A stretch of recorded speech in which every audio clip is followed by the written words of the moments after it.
stopping another mass shooting in Southern California has been honored. At a Sunday ceremony carried by KABC, Brandon Say was given the Medal of Courage by the Alhambra Police Department. After a gunman killed 11 people at a dance ballroom in Monterey Park, police say the gunman entered a dance studio in Alhambra. Video shows 26-year-old Brandon Say struggling with the gunman and disarming him. Most of the victims I knew personally.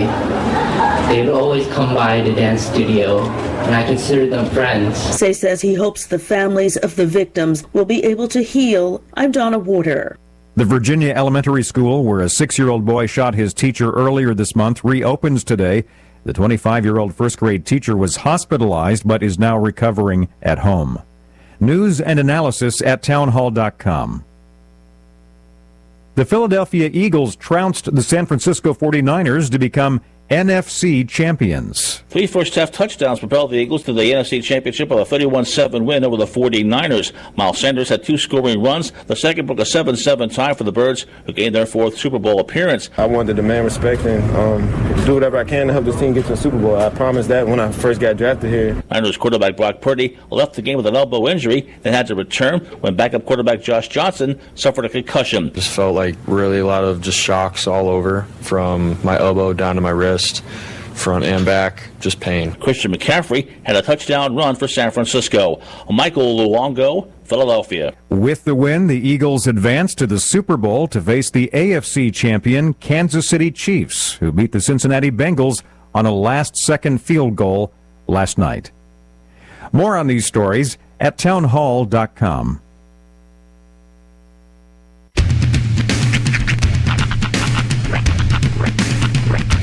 What in the wide world of sports is going on here? I promise you, whatever scum did this, not one man on this force will rest for 1 minute until he's behind bars. Now let's grab a bite to eat. Yeah, come on. I feel the hot wind on my shoulder and the touch of a world that is older. I hit the switch and check the number. I leave it on and then I slumber. I hear the rhythm ringing through it. Flamenco guitar and cumbia music. I hear the talking of the DJ. The travel witch and what does he say? I'm on a Mexican radio. I'm on a Mexican radio. Broadcasting live from high atop the J.P. White Building in downtown Roswell, New Mexico. It's Mornings with Mike Winters on 106.5 Roswell's Talk FM. Is that what I sound like when I talk? Now, here's your host, Mike Winters. And good morning, one and all. Welcome to Mornings with Mike Winters. I am he. That would be me, Mike Winters. Happy Monday, everybody. Welcome to Monday. Yep. I know, it's not exciting.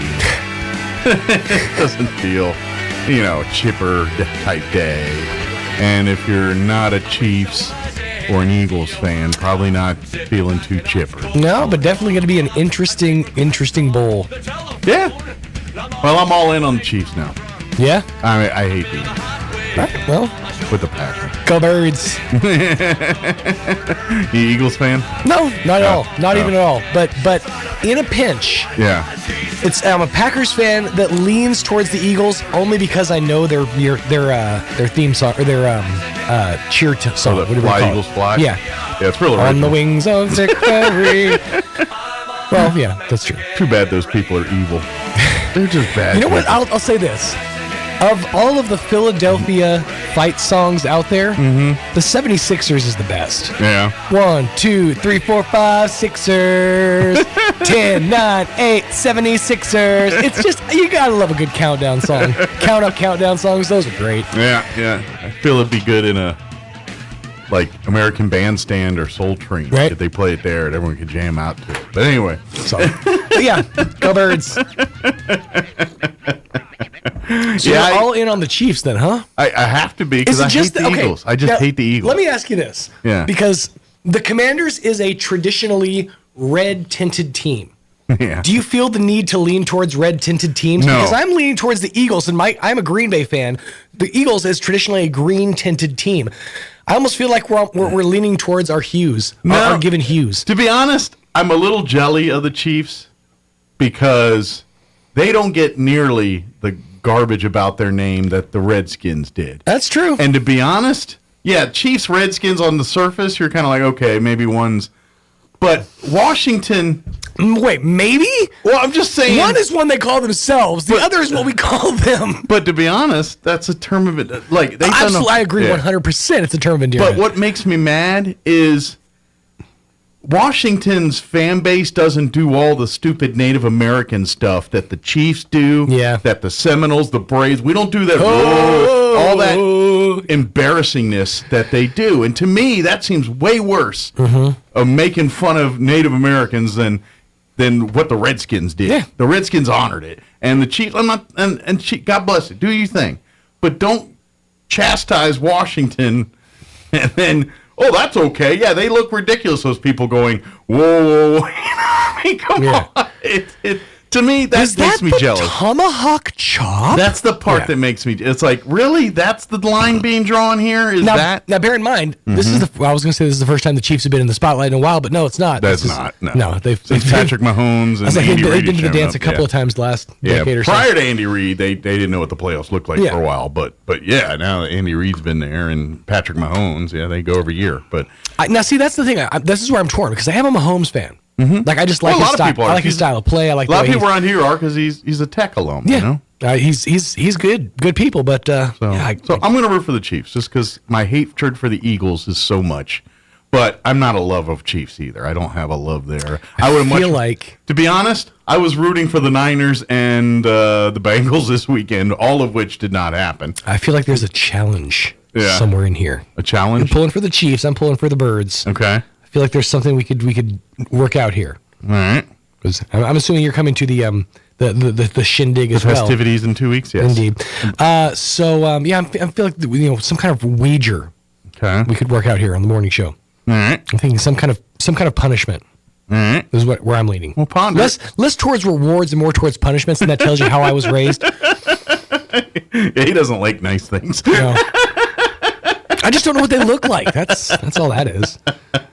I sure, why not? Depending on what we're doing here. You know what's funny? So I learned I've been on my lunch breaks for the last couple weeks. I've been basically doing a study. There's a show on Netflix. I think it only ran for one season. It's called 100 Humans. Okay. It seems like I've heard of that. I think I've mentioned it before. Yeah. Basically, they just take these 100 people, different nationalities, walks of life, different people entirely, and they just run tests on them. Essentially, it's research projects they're running on these people. Okay. And you learn a lot about different things. And one of the things they were talking about specifically, I lost my train of thought in introducing the thing. Give me the rundown, and I'll turn over what I was talking he'll about. Percolate his thoughts. Oh my here. gosh! All right. Let me give you the rundown for today. We do have a full slate for you today. Here in just a bit, this hour, we have the folks from All Saints Catholic School scheduled to join us talking about their Mardi Gras fundraising event, the 28th annual Mardi Gras fundraising event happening February 18th at St. Peter's Catholic Church. So we'll talk about that and, of course, get everybody signed up and tell them what they do to get involved to help out the school. In the 8 o'clock hour, about 8:15, the folks from Job Corps scheduled to join us. Give us an update where they're at, talk a little bit about that. I'm not exactly sure who's coming from Job Corps, but we'll have some folks from there. And then in the 9 o'clock hour, about 9:15, John LeMay, he's going to come in and talk about his Sunday Fun Day coming up in February and his newest book, Once Upon a Time in Fort Sumner. So we'll talk about that with him. And then, of course, we'll have all of your features that include the news of the local and national variety, along with your Wall Street business updates, our normal features.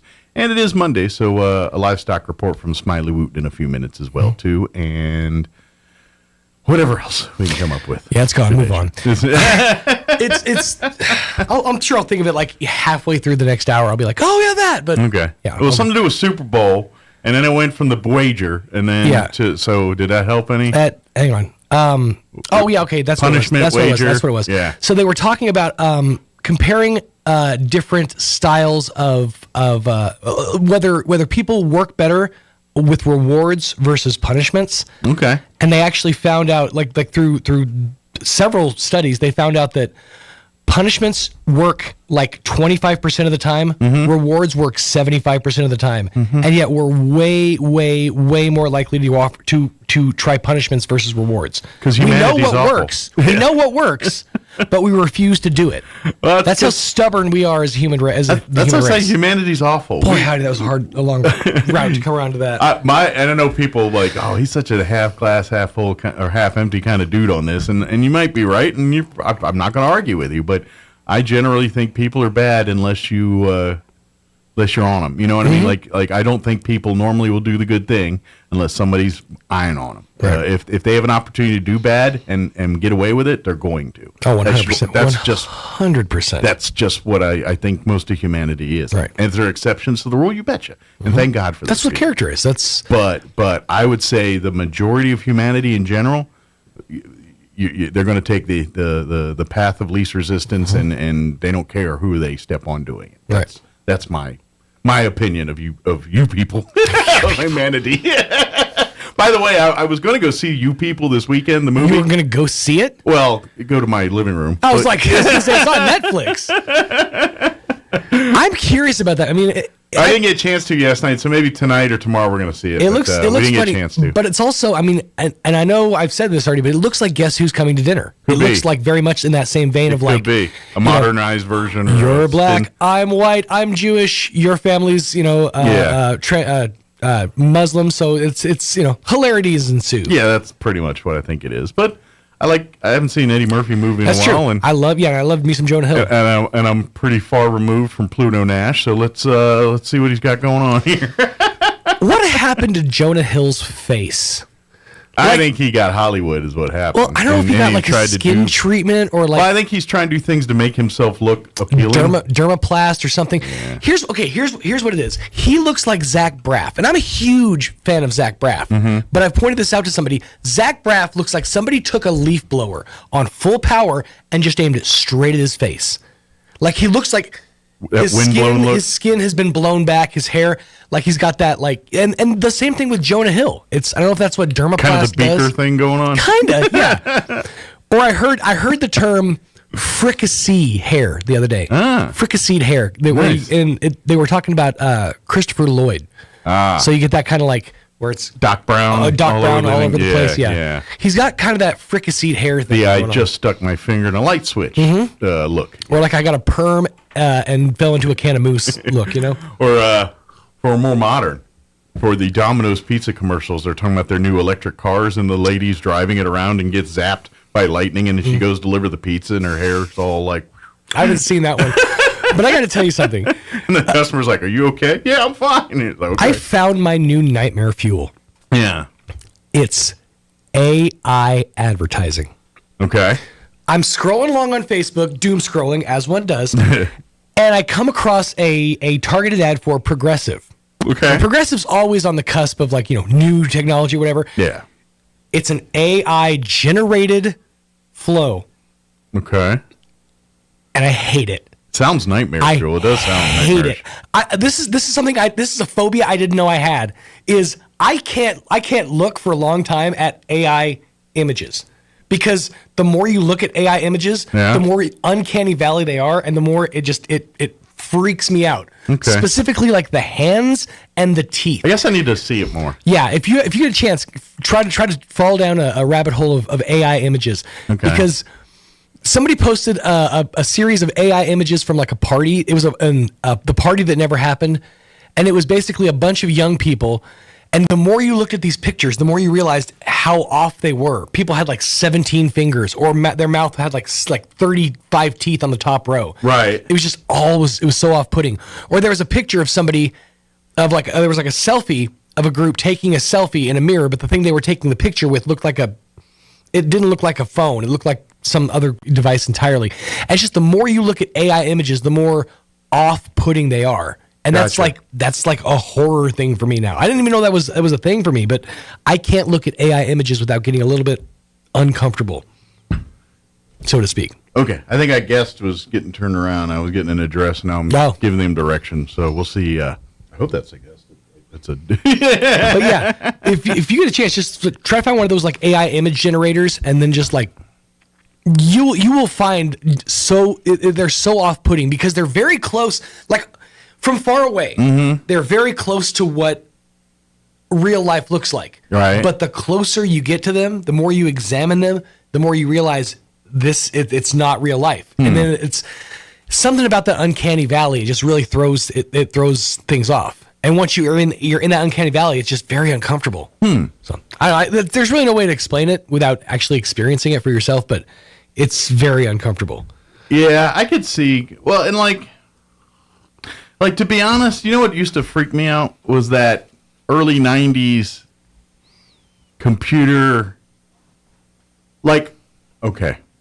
the Def Leppard video for Let's Get Rocked. Oh my God, I hate that video. The technology they use on that is nightmare fuel. It's terrifying. Yeah. I'm your average. Yeah, I hate that. And there was a lot of entities at the time using that style of animation or CGI, whatever you want to call it. Mike and I are equally, what do you call it? Scarred, yes, I guess. Yes. Because we our partners for all of my marriage and for all of his are massive Def Leppard fans. I can barely get in a car trip with my wife without hearing a Def Leppard song. Oh, that's humanly impossible with Carlotta. But the point is, as soon as you mentioned that video, I got like flashbacks. The video, if you've never seen it, go back and watch it. It's Let's Get Rocked? Yeah, Let's Get Rocked. Let's Get Rocked. Go back and watch the video. Time your room. No way, Dad. Yeah. Fuck no. Yeah. So go back and watch that video, and you'll see exactly what Mike and I are talking about. It's this very like early 90s CGI. Mm-hmm. Everything is very angular and like 90s colored, so it's like hyper jawed and It's not good. Yeah, that's nightmare fuel in itself. But I'm telling you, I'm gonna find a few of these uncanny valley like AI images and just send them to you just so you can see. It's like, yeah, you're looking like, oh, okay, it's just people at a party. Like, whoa, that chick has 6 fingers. Whoa, that dude's got 78 teeth up top. Whoa, what's going on with her eyes? And the more you examine it, the weirder it feels. Yeah, I keep hearing on some of the other shows on our station. Mm-hmm.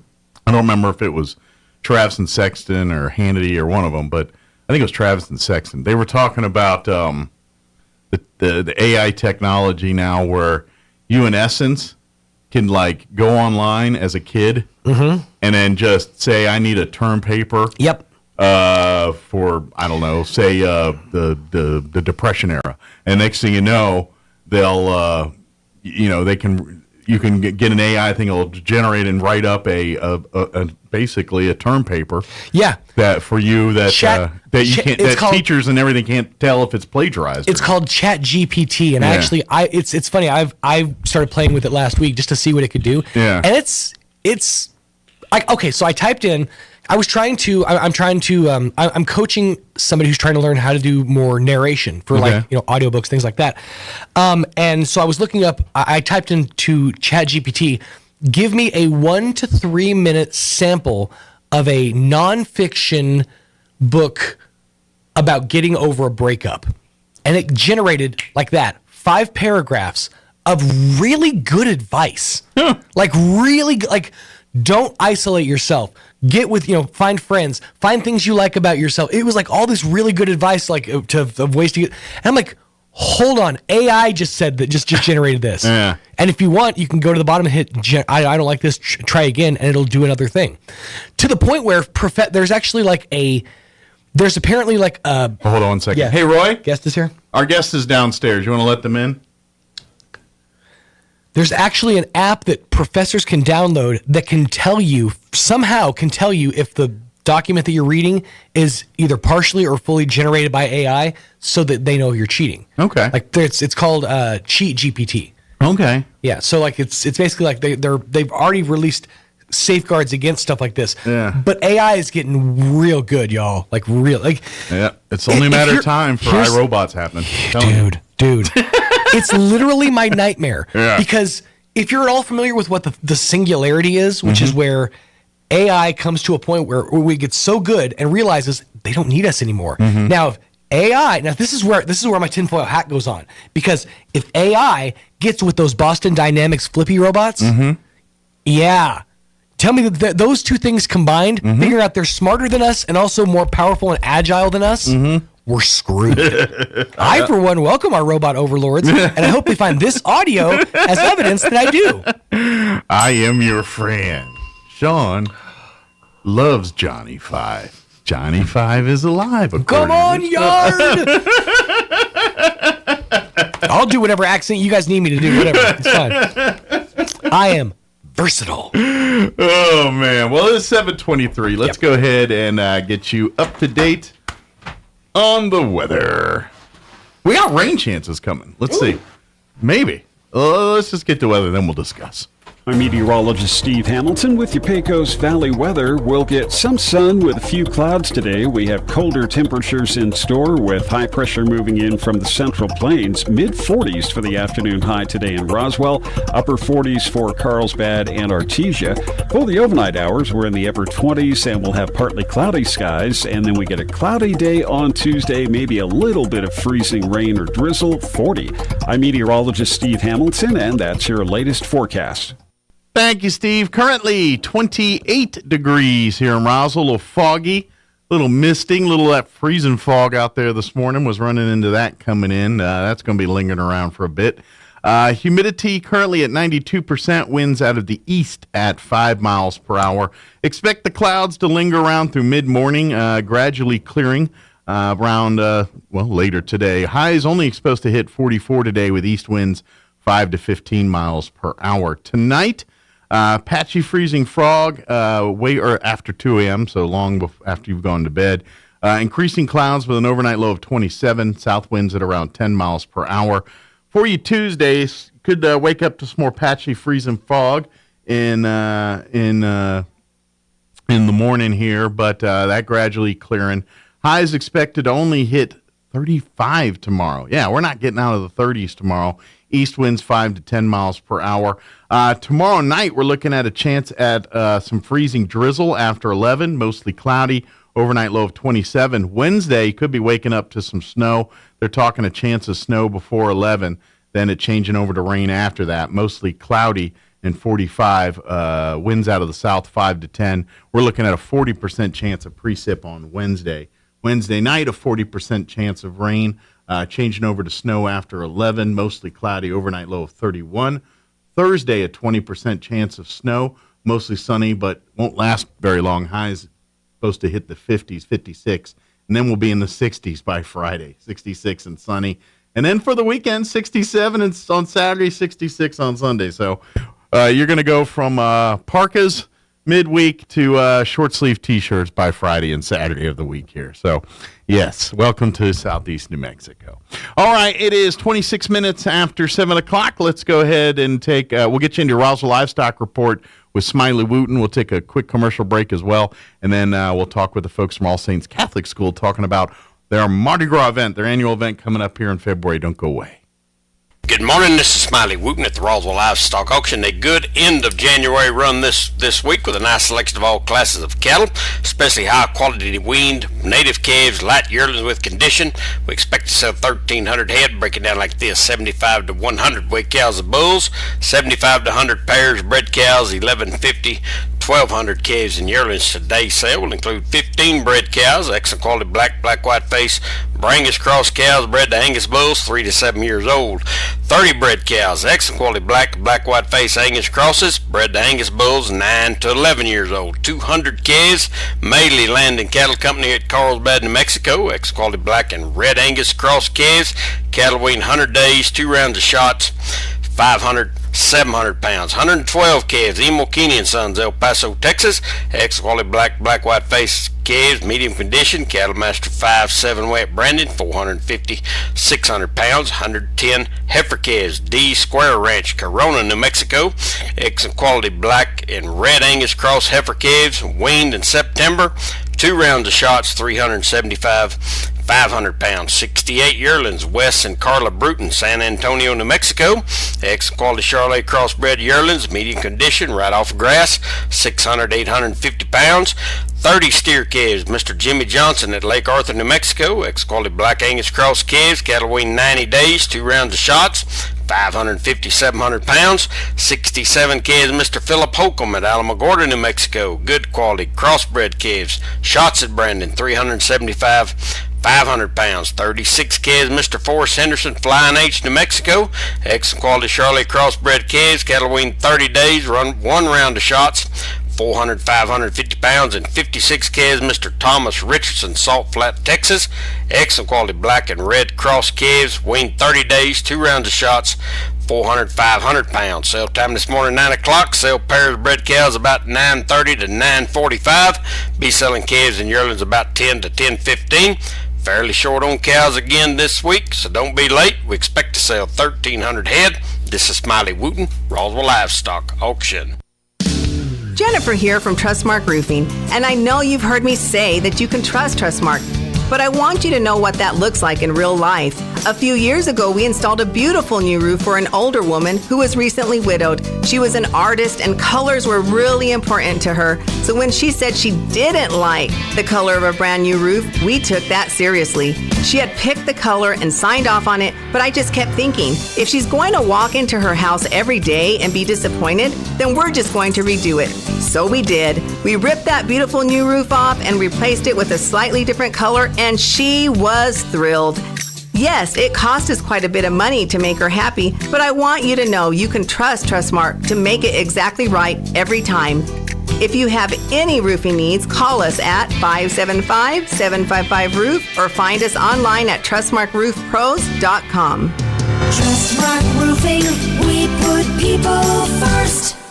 Life can be full of risks. One thing you shouldn't take a risk with ever is your family's health insurance. If you're self-employed or you now need affordable health insurance, you need to make this free call right now and see how the Health Insurance Helpline can help you get it. We specialize in helping the self-employed and people just like you that need affordable health insurance to get it. We have short and long-term health insurance plans, and some even cover dental, vision, and prescription drugs. Don't take a risk with your family's health insurance. It's not worth it. If you're self-employed or now need affordable health insurance, call right now and learn for free how to get it. Listen, affordable health insurance plans for everyone just like you are a free phone call away. So give us a shout right now. 800-503-3735. 800-503-3735. 800-503-3735. That's 800-503-3735. Mulan has the highest kill count of any Disney character. When asked for comment, Buzz Lightyear responded, "To infinity and beyond." Here's Mike Winters. And good morning. It is 7:31, and joining us in studio this morning from All Saints Catholic School, of course, Principal Cheryl Martinez, and also a student, and you're part of the student council, right? Yes, I am. Are you the president? Yes, I am. So you are in charge of the student council as elected by your peers. Adrian Vigil with us this morning as well. Good morning, ladies. How y'all doing today? Good morning, sir. Good morning. Blessed. How are you? We're doing great. Thank you for spending a few minutes with us. I know you guys probably have to get ready for school here in a little bit, and so you got a busy day ahead. Yes. So we do appreciate you spending a few minutes with us. But for folks that aren't familiar, kind of talk a little bit about All Saints Catholic School. It's a private school here. You guys have been around for quite a few years, and you really just been there serving the needs and doing what a Catholic school does for a while. Yes, sir. We actually service any student. You don't have to be Catholic to go to All Saints Catholic School.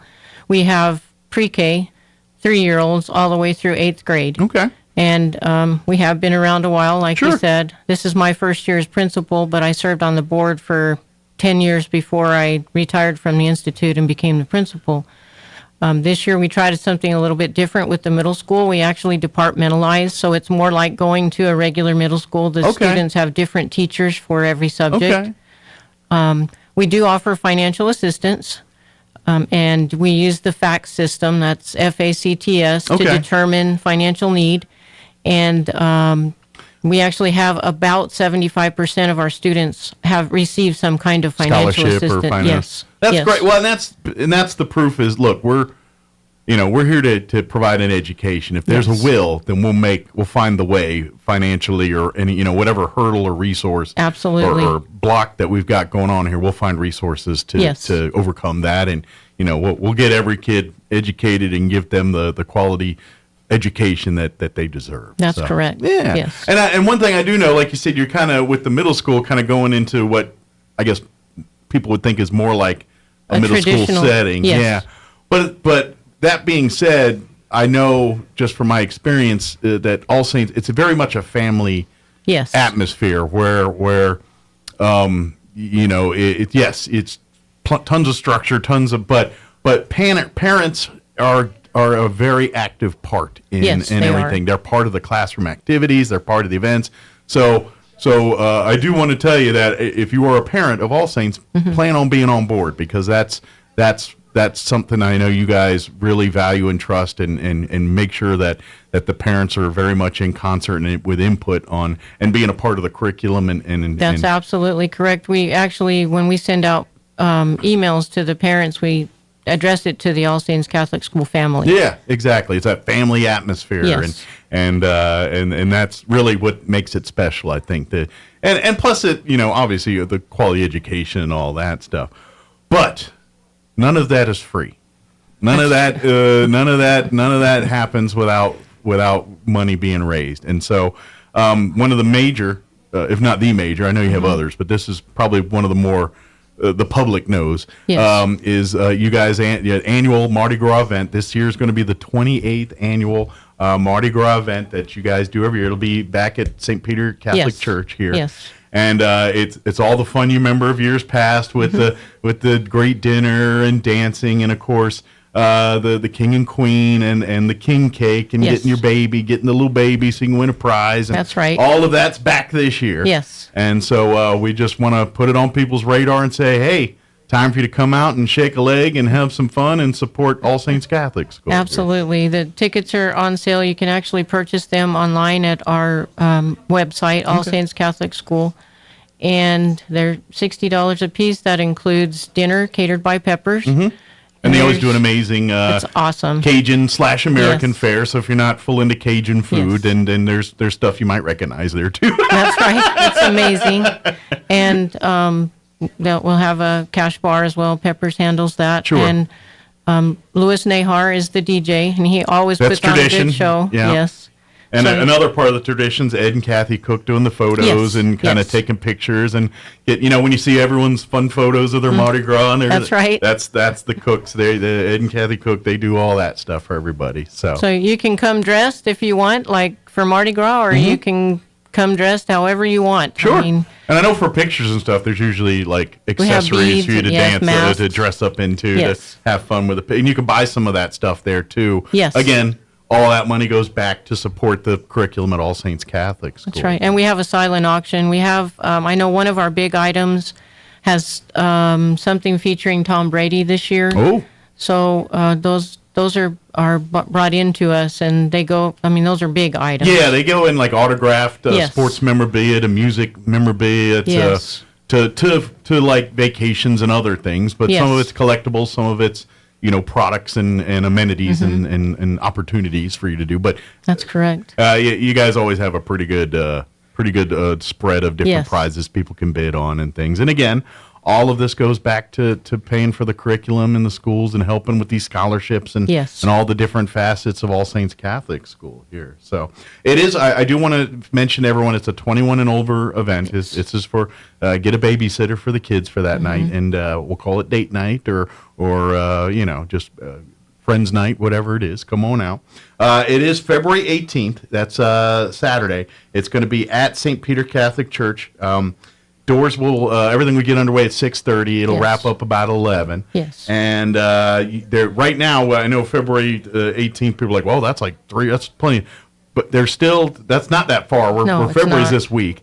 And but if you want to be a sponsor, probably need to get in touch with you guys this week, right? Yes, we've sold. I believe we sold 10 sponsored tables, and we've already sold the platinum table. We only have one of those available. Okay. But we do have other tables available, and even if you don't want to sponsor, if you just want to get a group of 8 of your friends together and purchase your own table, so you know that you'll be guaranteed to sit together, we also do that. Okay, good deal. And but then the whole point is to get up and mingle. So you're not going to be sitting there the whole time. You need to get up and mingle and dancing and eating king cake. Oh, it's awesome. And that's something you got. I don't care if you've never been before. Before you leave, you got to get you a piece of the king cake. And be careful. Just don't start chowing down on this thing, because some pieces have a baby inside, That's right. a little tiny baby, not an actual baby. We're not savages here. We actually had a man swallow one a couple years ago. Don't get too overeager. Make sure that, but if you do find a cake, you're a baby in the cake, you're lucky, and you win. You'll win some prizes and things like that here. But that's always, and then of course they'll name the king and the queen. So yes, and they lead the first dance. They lead the king and queen dance. Good deal. Yes. So they kind of will bring that in, and then, but it's great time. It's just a fun time of mingling, it really enjoying is. some great food, some dancing, some having a drink or two, and just coming out and having a good time, while at the same time supporting the All Saints Catholic School here. Yes, sir. So I gotta ask you, Adrian, what's some of your favorite? How long have you been at All Saints now? I've been at All Saints since I was in preschool. Okay, so you've been there quite a few years now. Yes. You're a veteran of All Saints. Yes. Cool. What's been some of your favorite things you've enjoyed the most in your time at All Saints?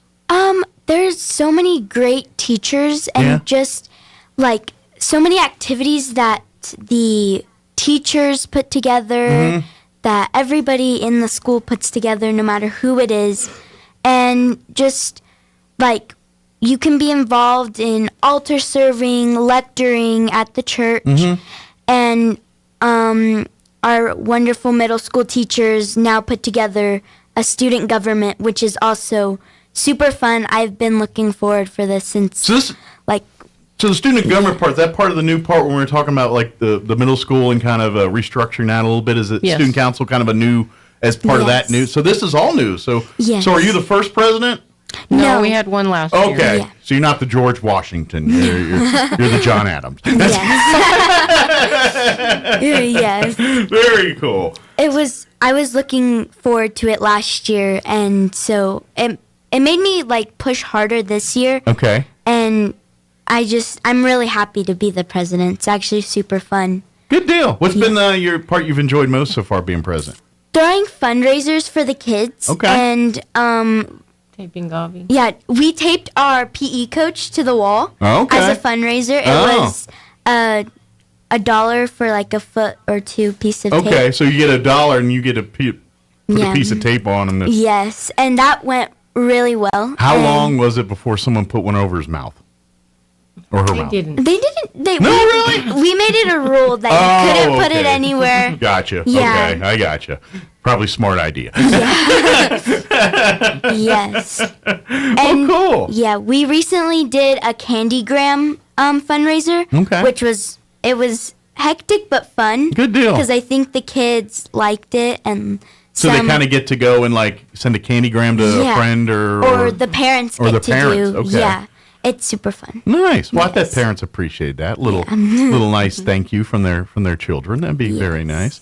So, as president, what do you plan to do the rest of the school year? Is there things you got planned? I'm assuming you're president to the end of the school year, or do you serve until you graduate? No, just to the end of Just the to the end of the year. So, Yes. so you got about half a term left. Yeah. What do you plan to do with the last half of your term? We're planning on having like a little Valentine's Day celebration. Okay. And we're going to do a little bit of Mardi Gras celebrating. Okay. Well, of course, we got the Mardi Gras celebration coming up. We're going to do something for the kids. Like, we're going to pass out beads and masks and just have a little fun. Sure. And this week is actually Catholic Schools Week. Okay. So our teachers put together a fun week, and I'm super excited. Okay. Do they have like a theme week? Today, actually, we got to wear regular clothes. If we bought wipes, paper towels, just Okay. like As a reward for bringing in napkins. supplies, you get to Yes. get a day. We're actually donating them. Yes, Oh, okay. we're donating them. My wife's a school teacher, so I know all Yeah. those supplies like wipes and Oh, yeah. tissues. And, like, That's needed right in the diapers. classroom. Yeah. Yeah, just to bring diapers, anything like that anybody could use. Gotcha. So those are For those children, are, or yeah. I gotcha. Yeah, Okay, so children's those are, needs. Yeah, those will Gotcha. be donated, and you can also bring a family picture today. Okay. I feel like that's really fun. So if anybody's listening and you got some time and maybe you've got some diapers or some things like that or some baby wipes or things that people could use. If you have extra, drop it on by All Saints Catholic School Yes. today.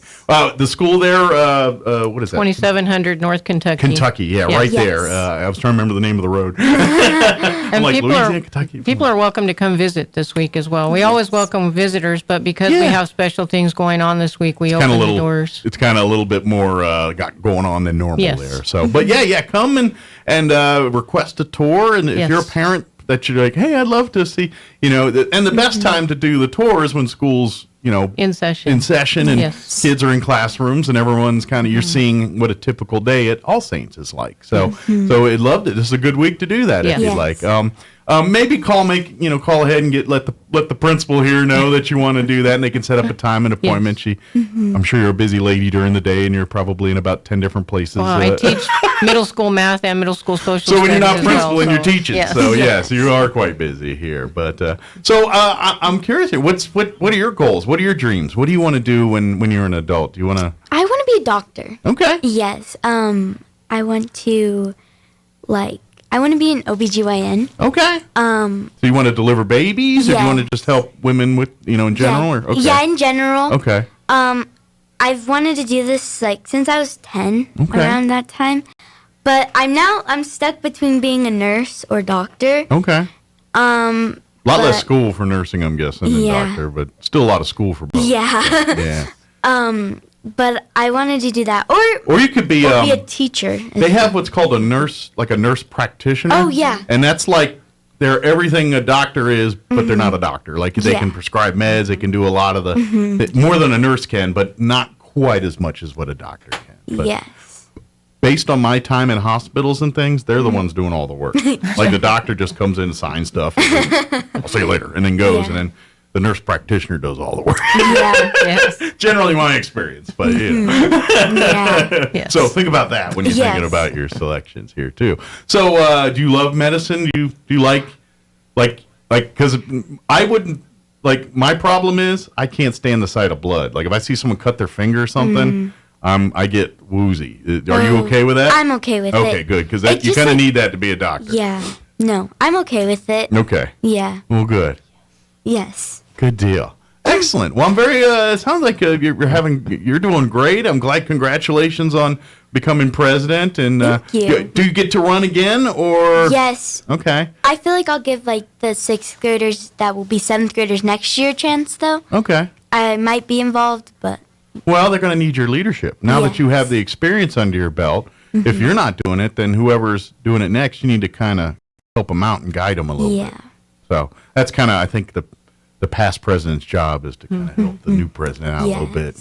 If you haven't graduated already, obviously. Yeah. And they'll make you come back if you already graduated. So. Thank you. But we want to remind everybody this we're just a couple weeks away. Saturday, February 18th. It's the 28th annual Mardi Gras Gala and Dinner and Dance benefiting All Saints Catholic School. It's happening the 18th, 6:30 to 11 at St. Peter Catholic Church there. They're in the gym here on the south end of Roswell here. Yes. Peppers is on the grill. They're going to be up serving Cajun and American cuisine. So if you're not into, I guess like jambalaya or whatever whatever Cajun fare they're going to be presenting, and you're just into regular food, then they got you covered. Louis Nahar once again on the ones and twos, DJing and everything. Yes. And Ed and Kathy Cook will be there taking pictures and all of that stuff. Don't forget. There's going to be the silent auction. There's going to be lots of door prizes. Of course, the King and Queen contest. And cannot forget the highly coveted King Cake. Absolutely. As well, too. And don't forget, probably want to do it this week. There are still some table sponsorships available. Platinum's pretty much much taken care of. Yes. But gold, silver, there's still some left on those, but probably not by the end of the week. So reach out.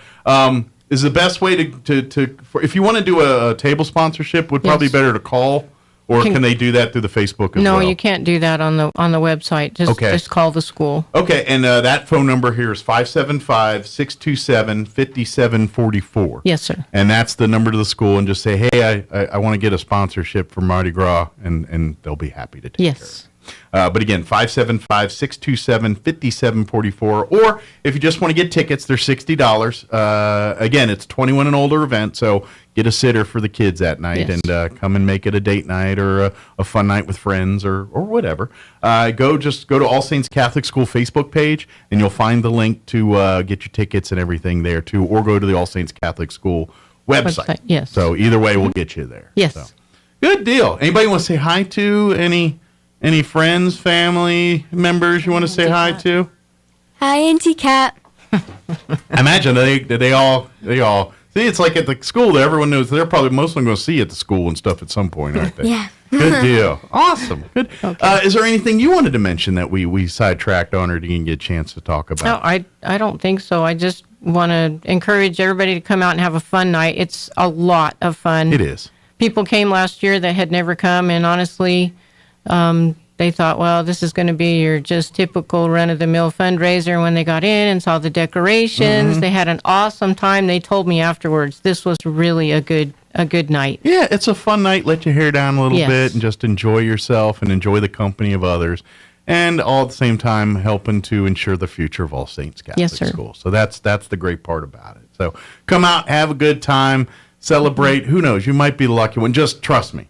If you get a piece of the king cake, slow down. Yes. Slow down. Don't go tearing through That's it. right. There might be a baby in there. That's right. Yes. Very good. Well, thank you guys. Thank Appreciate you. the visit. Thank you so much. Anytime. We'd love to have you back. And hey, if you guys got any projects or anything and you want to talk about on the radio, let me know. Okay, thank you. Yes. Like if you got a big shindig coming or something, or you got big plans for the student body, let me know. Okay. Thank you. All right. Thank you. Well, thank you guys. We appreciate it. Have a great day. You too. And, You too. Oh, are you guys football fans? Care about Super Bowl at all? Yes. Were you happy or sad or indifferent to the results this weekend? Who won the Kansas City game? Chiefs won. It's going to be the Chiefs and the Eagles in the Super Bowl now. Go Eagles. Go Eagles, okay? Do you have a preference? You don't have to. It's up to you. Who's your normal football team? I don't know. You don't have one? Okay. Yeah. You don't really care. You don't care about football, do you? I mean, I watch it, but do your parents have a favorite team that they watch and root for?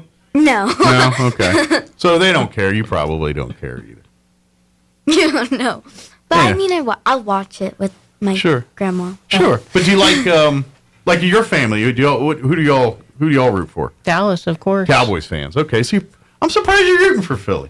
Usually, I'm a Washington fan, and I hate Philly. Well, given the teams that are in the Super Bowl, that's what I'm going for. Yeah. Well, good deal. Whoever wins. There you go. That's a very good presidential, unbiased answer. You're going to make a great president. You're a good politician. Thank you so much. Very good. Well, thank you, ladies. We appreciate it. Thank you so much. And we'll see you again next time, okay? Yes, thank you. All right, anytime. All right, it is 7:50. Let's pause for local news, your Kim Commando update, and a few commercials to pay for lunch. Don't go away. We'll be back. You're listening to Mornings with Mike Winters. Now your Pecos Valley News update. I'm Jared Cirillo. Our top story today. Artesia police are investigating a troubling infant death case. Police responded Friday morning to the Artesia General Hospital emergency room where staff had reported the case to 911 dispatchers. There are no details on how the baby died or even who brought the baby to the hospital. Hospital staff made every effort to save the child but were unable to do so. A cause of death has not yet been determined, and there is no information as to possible arrests or suspects. House Republicans met Friday to elect a new minority caucus whip. Republicans selected State Representative Greg Nybert of Roswell for the caucus whip job. In a prepared statement, Nybert said he was humbled and honored to be selected to work with the leadership team and looks forward to working to support New Mexico's best interest as public policy is debated during the legislative session. You're up to date. I'm Jared Cirillo reporting. Let's begin the week with a word of caution for anyone using ChatGPT for business or school. I'm Kim Commando, brought to you by CarShield. Be prepared for the unexpected. Visit carshield.com/Kim and save 10%. Deductible may apply. I'll admit it, and so will millions of others who have tried ChatGPT. The temptation is there to allow it to write that office report, research project, school paper, or even a speech. You sit back and AI does all the work. But wait, while it can write a human-sounding report about virtually anything, it has flaws that can bring your whole house of cards down. While the AI is getting better every day, in many cases, ChatGPT cannot tell the difference between fact and fiction, current information, and not so current information. ChatGPT was trained on data that's 2 years old. And as of last Friday, if asked about the most recent iPhone model, the answer is the iPhone 13. So it's not perfect, but it's the little things that can hurt you the most. Don't be lost in the tech world. Try my daily longer podcast called Kim Commando Today. Innovative businesses see every day as an opportunity to create something new. Dell Technologies Advisors are here with tools and expertise to help you do incredible things. Because Dell Technologies believes there's an innovator in all of us. Learn more about smart PCs powered by the Intel vPro platform that's built for business. Find tech that's right for you by calling a Dell Technologies Advisor today at 877-ASK-DELL. That's 877-ASK-DELL. At T-Mobile, we believe people deserve more without paying more. For a limited time, get 4 iPhone 14s with their amazing cameras on us and 4 lines for $25 a line. It's like expecting one Carolyn. Deck the hallway. And getting acquired. Switch and get 4 iPhone 14s on us with eligible trade-ins and 4 lines for $25 a line. With 24 monthly bill credits and auto pay plus taxes and fees for well-qualified customers with 4-line minimum. If you cancel service before 24 credits, credit stop and balance and required finance agreement for all devices is due. See T-Mobile.com for details. Meteorologist Steve Hamilton with your Pecos Valley weather. We'll get some sun with a few clouds today. We have colder temperatures in store with high pressure moving in from the Central Plains. Mid-40s for the afternoon high today in Roswell. Upper 40s for Carlsbad and Artesia. For the overnight hours, we're in the upper 20s and we'll have partly cloudy skies. And then we get a cloudy day on Tuesday, maybe a little bit of freezing rain or drizzle, 40. I'm meteorologist Steve Hamilton, and that's your latest forecast. It's time for the Chavez County Sports Report. Tough start to the district basketball schedule for the Roswell and Goddard boys. Roswell falls at Carlsbad on Friday night by a score of 56-40. Roswell's now 11-10 overall, 0-1 in district. But then Roswell turns around, beats Chaparral, doubles them up on Saturday, 74-37. The Coyotes play at Hobbs tomorrow night at 7 o'clock. Meanwhile, Goddard loses at Portales 64-55 on Friday. The Goddard Rockets will be at home to take on Lovington tomorrow night at 7 o'clock. A couple other scores for you. Sure, Hagerman beats Loving on the road by a score of 50-48 for the Bobcats' first win in district play. Dexter, though, falls at home to the previously mentioned Portales squad, 67-45. The Sports Report brought to you by DSI. Call DSI for all your office technology needs. I'm Eric Butler at Roswell's Talk FM 106.5. With the Wall Street Business Report, I'm Bill Alexander. Federal Reserve policymakers are finally seeing some sustained progress in efforts to control high inflation, with their plan to raise interest rates by a 0.25 percentage point this week, with traders betting they'll end their hiking campaign in March. Wall Street advanced on Friday, marking the end of a rocky week in which economic data and corporate earnings guidance hinted at softening demand, but also economic resiliency ahead of this week's Federal Reserve monetary policy meeting. Boeing expects to hire 10,000 workers in 2023 as it recovers from the pandemic and increases jetliner production, but will trim some support jobs, the U.S. plane maker said Friday. The Arlington, Virginia-based company boosted overall employment by about 14,000 workers in 2022 to 156,000 employees. For the Wall Street Business Report, I'm Bill Alexander in Washington. Using locally owned and operated Zenith Security Services gets you service after the sale, quick turnaround time, security systems tailored to your needs, an actual person when you call, and you're investing in your community. Zenith Security has provided security solutions for southeastern New Mexico since 1998, and we care about our community. When you have security needs, remember, give the locals a shot and call Zenith Security Services at 575-626-3521. When Rhonda was experiencing severe abdominal pain, she knew she could count on Artesia General Hospital's emergency department to provide critical care any time of day or night. I didn't think twice about driving the 45 minutes from my home to Artesia's ER. I felt like I was their only patient. Excellent care from everyone, and I'm thankful beyond measure. Each year, thousands of patients trust Artesia General Hospital with their health emergency. With specialty certifications in advanced adult and pediatric life support and trauma care, their emergency room physicians have the experience you need when every second counts. 24 hours a day, 365 days a year. Learn more at artesiageneral.com/emergency. Your fingernails grow faster on your dominant hand. Not sure which is your dominant hand? Just wait. You'll nail it. Here's Mike Winters. And good morning. It is 7:58. Got a few minutes here before we get you into the news and stuff next hour. Hey, do want to remind you that beginning February 1, here in just a couple of days, the Historical Society for Southeast New Mexico's scholarships for all high school seniors and college students goes live February 1. You have February 1 through March 31st to get your scholarship applications in. The applications will be digital, and you can find them at the Historical Society's website and Facebook page, which is roswellnmhistory.org, or just look for Historical Society for Southeast New Mexico on Facebook. Or you can call, if you have any questions, 575-622-8333. It's funded by the Linda Hayes Trust, as they've been supporting us for years, helping with this. This year, the scholarships available, they're going to have humanities and art scholarship. One student will be awarded $1,250.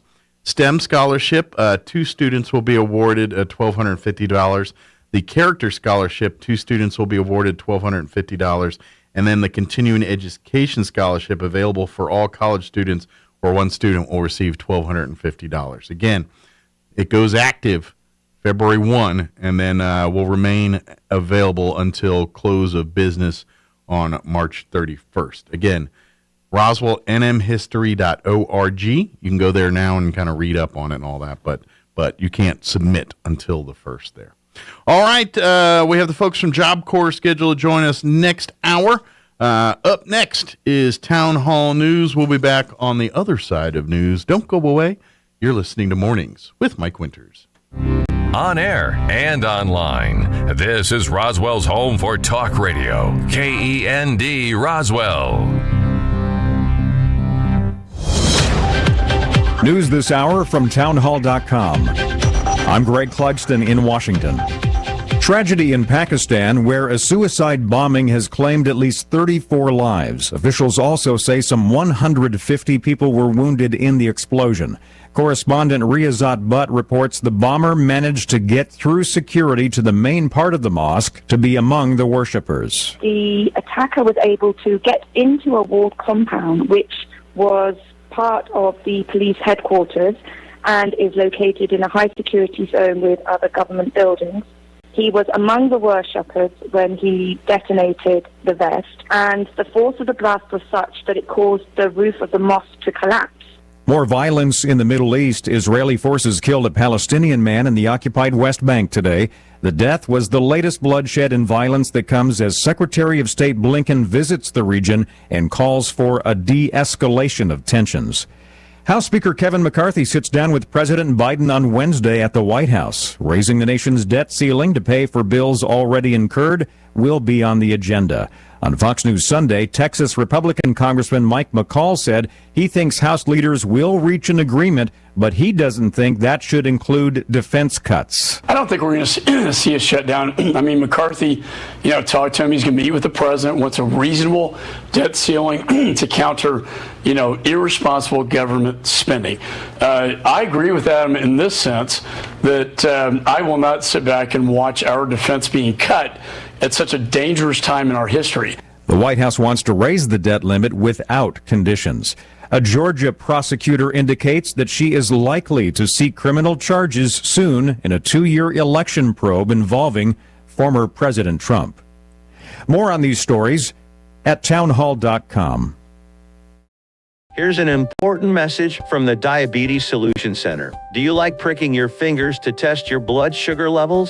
No one does, but it's important to maintain your health. And now, by wearing a small remote device called a continuous glucose monitor, or CGM, you don't need to prick your fingers anymore. It's easy to use and helps you make more accurate diabetes treatment decisions. If you are testing your blood sugar 3 or more times daily, injecting insulin, or using an insulin pump, call the Diabetes Solution Center right now. And if you have Medicare or most major insurance coverage, you may be able to get a new CGM at little to no out-of-pocket cost. Shipping is free, and we'll even bill your insurance company for you. If you are testing your blood sugar 3 or more times daily, injecting insulin, or using an insulin pump, call the Diabetes Solution Center right now to learn how to end the painful finger sticks and get your own continuous glucose monitor, or CGM, at little to no out-of-pocket cost.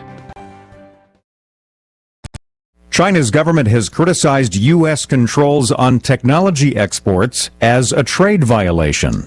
China's criticism comes after Japan and the Netherlands agreed to join Washington in limiting Beijing's access to materials to make advanced processor chips.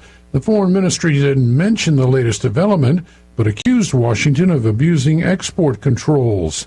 The United States is trying to block China from acquiring the most powerful processor chips and technology that might help its fledgling industry develop the ability to make them. Correspondent Jeremy House. Consumer electronics and medical equipment maker Philips says it is cutting 6,000 jobs worldwide over the next 2 years. The job losses come on top of a reduction of 4,000 staff that the company announced back in October. The company is also reeling from a worldwide recall of sleep apnea machines. News and analysis at townhall.com. The Kansas City Chiefs have kicked their way to another Super Bowl. A 45-yard field goal by kicker Harrison Butker with 3 seconds left in the game gave the Kansas City Chiefs a 23-20 win over the Cincinnati Bengals. Chiefs quarterback Patrick Mahomes played with a high ankle sprain and attributed his success to the Chiefs training staff. At the end of the game there, I had a run to get the first down, and it got us into field goal range. So credit to them, and then just trying to stay on it, and we have 2 more weeks, so we got to keep doing it. Mahomes and the Chiefs also benefited from an unnecessary roughness penalty that moved the ball into field goal range. Greg Eklund, Kansas City. KC will face the Philadelphia Eagles in the Super Bowl. Philly knocked out the San Francisco 49ers yesterday. The final in that one, 31-7. More on these stories at townhall.com.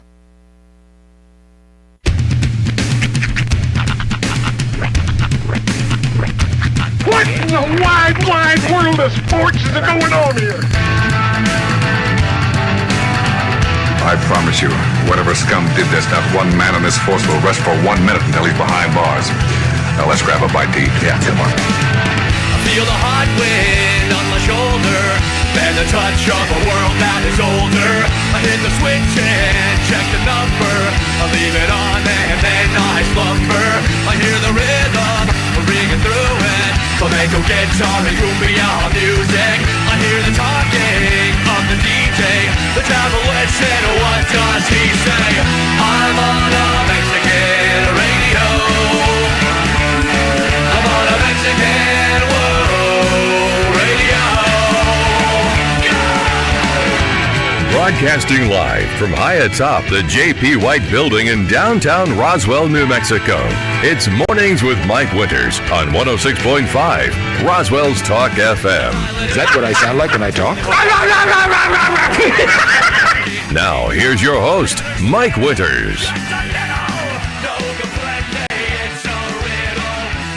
And good morning. It is 6 minutes after 8 o'clock.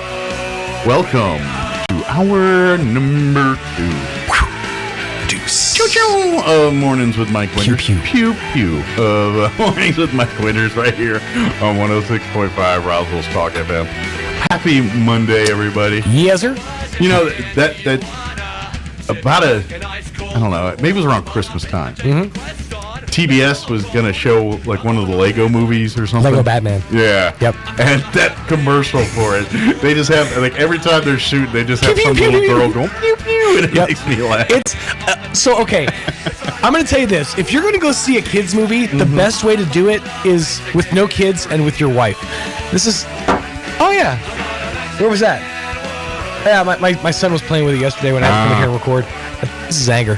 He's my spirit animal. But no, we went, my wife and I, no kids, to see Lego Batman in theaters. Okay. And it's great. It is fantastic. But yeah, that's one of those things that's like, I didn't know that was going to happen. Yeah. And we're sitting there and they just get this big shootout scene and they're like, pew, pew, pew, pew, pew, pew. I'm like, I just looked at her. I was like, that's the best thing ever. That is the greatest.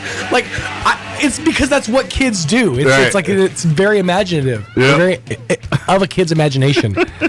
I love that. I wonder if it's in the dictionary.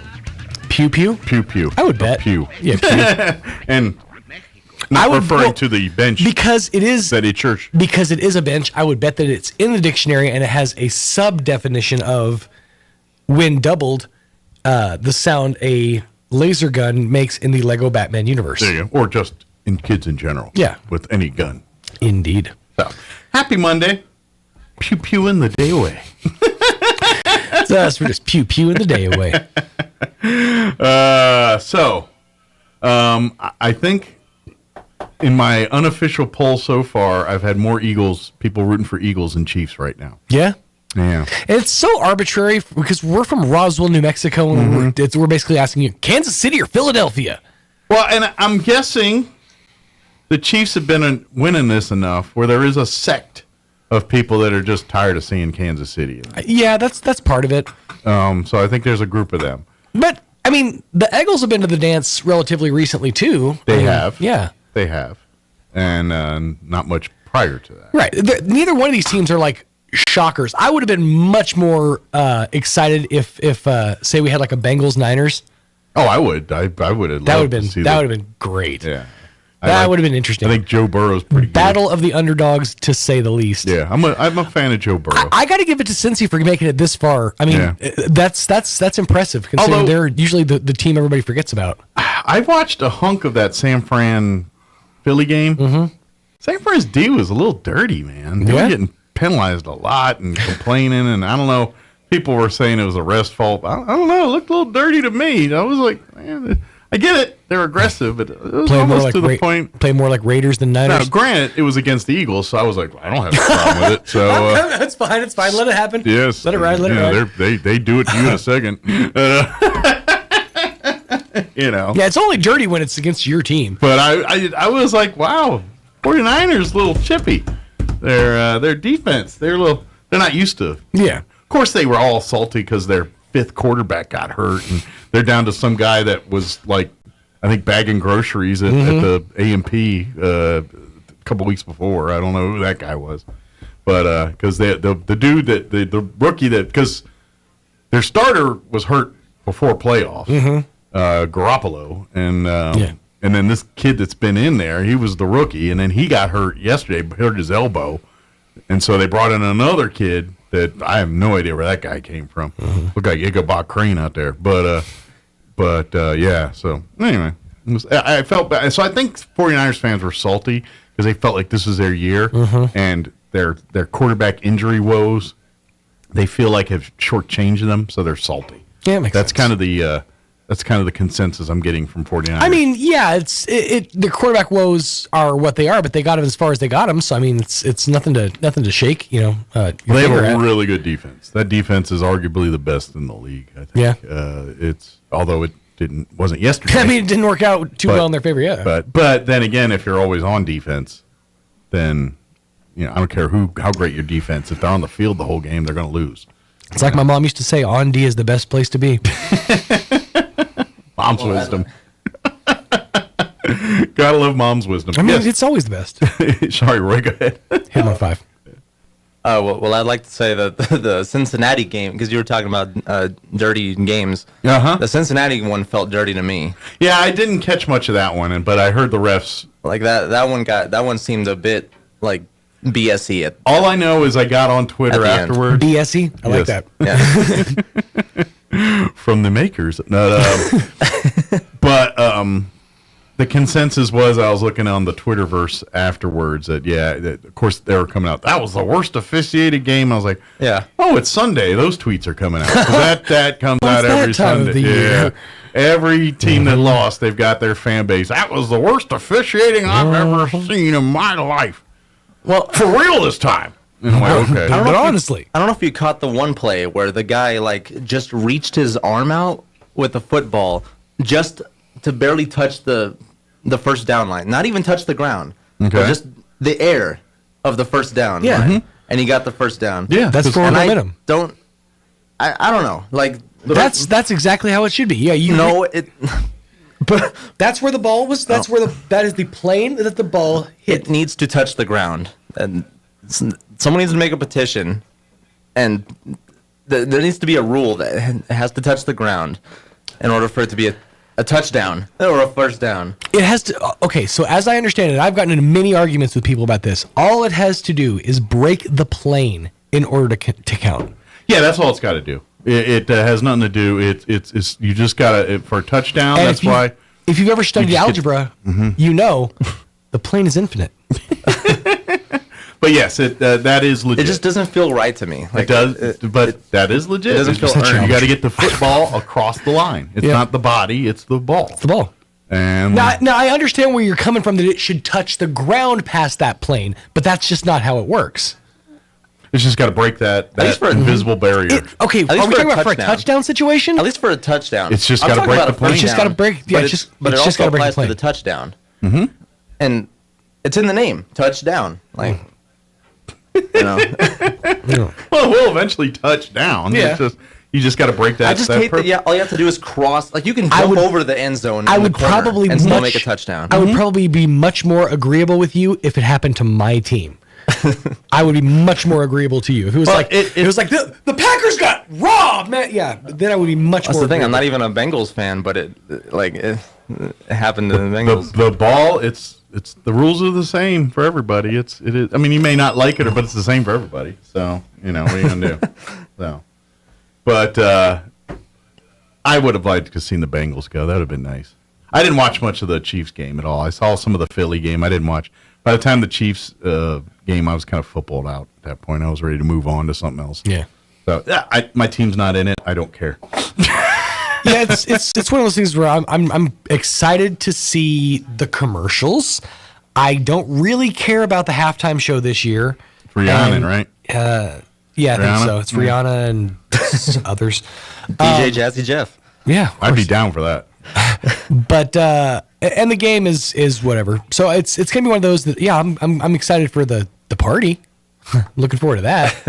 It's always a good party. I don't know. All kinds of weird things. But I'll tell you this: coming up this Pro Bowl weekend, we want to invite you and your family out to the grand opening of Calici's Frozen Custard. Yeah, you're gonna be out there. That's right. Matter of fact, we got some gift cards we'll be giving away this week. We'll be out there 11 to 2 alongside our sister station, Fierro 106.1 FM. Mm-hmm. Yeah.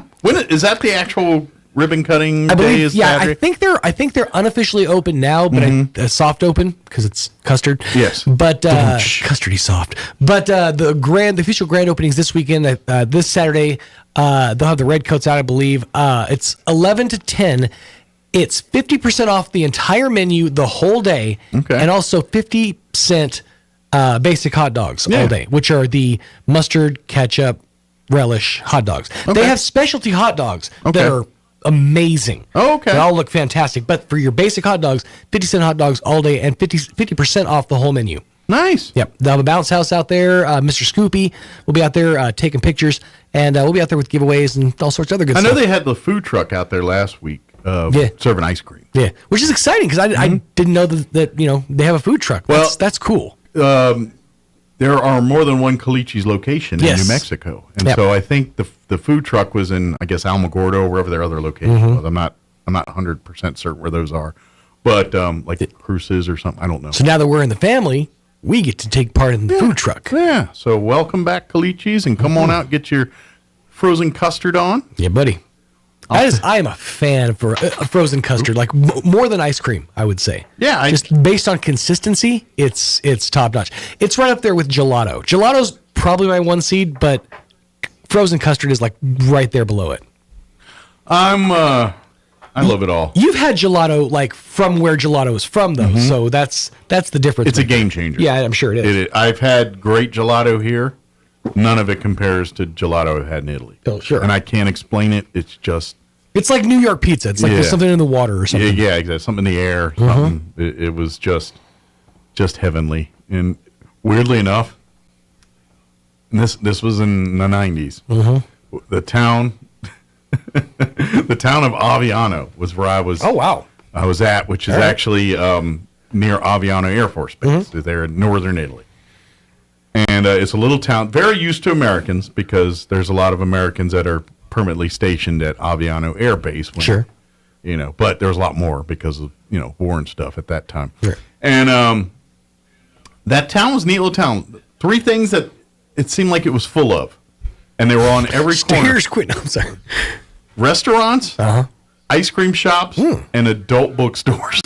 It was more of those 3 things. It's a lonely place. People need stuff to do with their hands, all right? I was like, demand is weird for certain things around here. Hey, they know what they like, and they know what their demos are. Well, when in Rome, or when in Aviano in this case, but it was a neat little town. Food was good. The food, and it was. We were fortunate that you could speak enough English to get around there because they were used to dumb Americans, right? And so, that's when I learned the word prego could mean 37 different things. Could mean excuse me. It could mean you're welcome. It could mean get out of my way. It could mean like 10 different things. Right. Prego. You want me to get out of the way, or you're welcome, prego? That's right up there with perro in Spanish. It can mean butt, as in like the conjunction but, or dog. Yes. It just depends on whether you trill the R. And you really don't want to mess that up if you ever ask for hamburguesa de perro. You want a butt burger? It tastes like butt. See, I knew this was going to happen. Right? It's empty in there. I knew this was going to happen. Let me guess. There's a guy in a suit behind me. Hello! Oh, yep, it's empty. All right. Well, we're going to replay an interview then. All right. Let me... Sorry, Robin. I'm so... We had a guitar-clad Robin Scott in studio. Darn it. Oh, well. We will have fun. We're going to get him in anyway. We're going to have him. We're going to jam out and all that. All right. It is 8:19. Let's go ahead and take a look. Just sent our confirmation, did you? Was that? Oh, Thomas. He said, yes, just sent our confirmation. Did you? Yeah, that was back in November, by the way. That's why I didn't remember. Come on, man. I don't know what I had for dinner last week. I don't know what's going on 3 months from now. All right, it is 20 minutes after 8. Let's go ahead and get you up to date on the weather.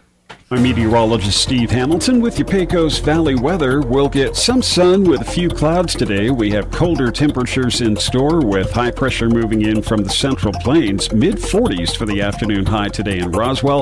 Upper 40s for Carlsbad and Artesia. For the overnight hours, we're in the upper 20s and we'll have partly cloudy skies. And then we get a cloudy day on Tuesday, maybe a little bit of freezing rain or drizzle, 40. I'm meteorologist Steve Hamilton, and that's your latest forecast. Thank you, Steve. Currently, let me refresh my weather. It is old. It's an hour old. Currently 28 degrees. Still foggy, still misty out there. Actually foggier, I think. I think it looks foggier now than it did an hour ago. Maybe it's just me. Humidity is at 92%. Winds currently out of the east at 5 miles per hour. Cloudy this morning, gradually becoming mostly sunny. 44 for a high with south winds 5 to 15 miles per hour. Tonight, going to see some patchy, freezy fog after 3 a.m., so more than likely you're not going to see it till you wake up. Increasing clouds with an overnight low of 27, south winds at around 10.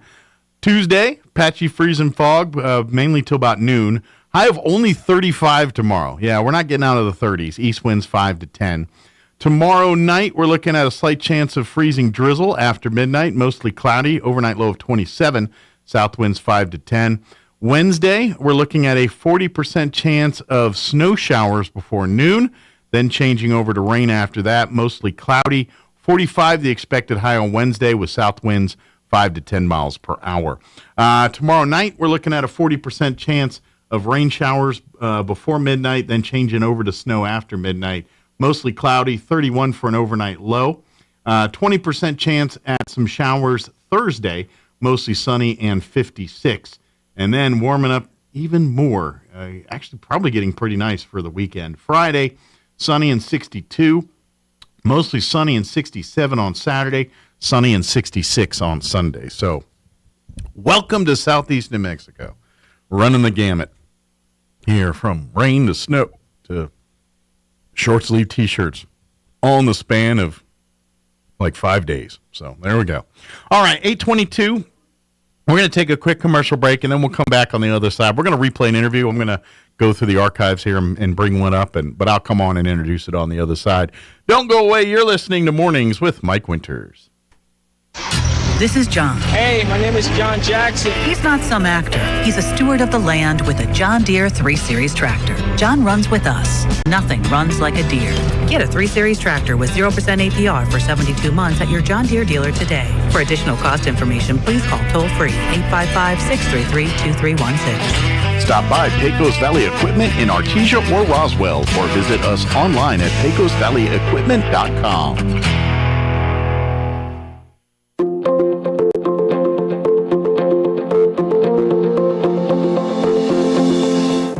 A quote once that said, when you blame others, you give up your power to change. Hi, this is Pastor Troy and Julie Smotherman for The Joy of Marriage. We all want to play the victim at times. It even feels good to feel sorry for ourselves. But that puts a lid on our life. It stunts our growth. It damages our marriages. And if you have children, it even hurt them. It can seem like a daunting task to take responsibility for our actions.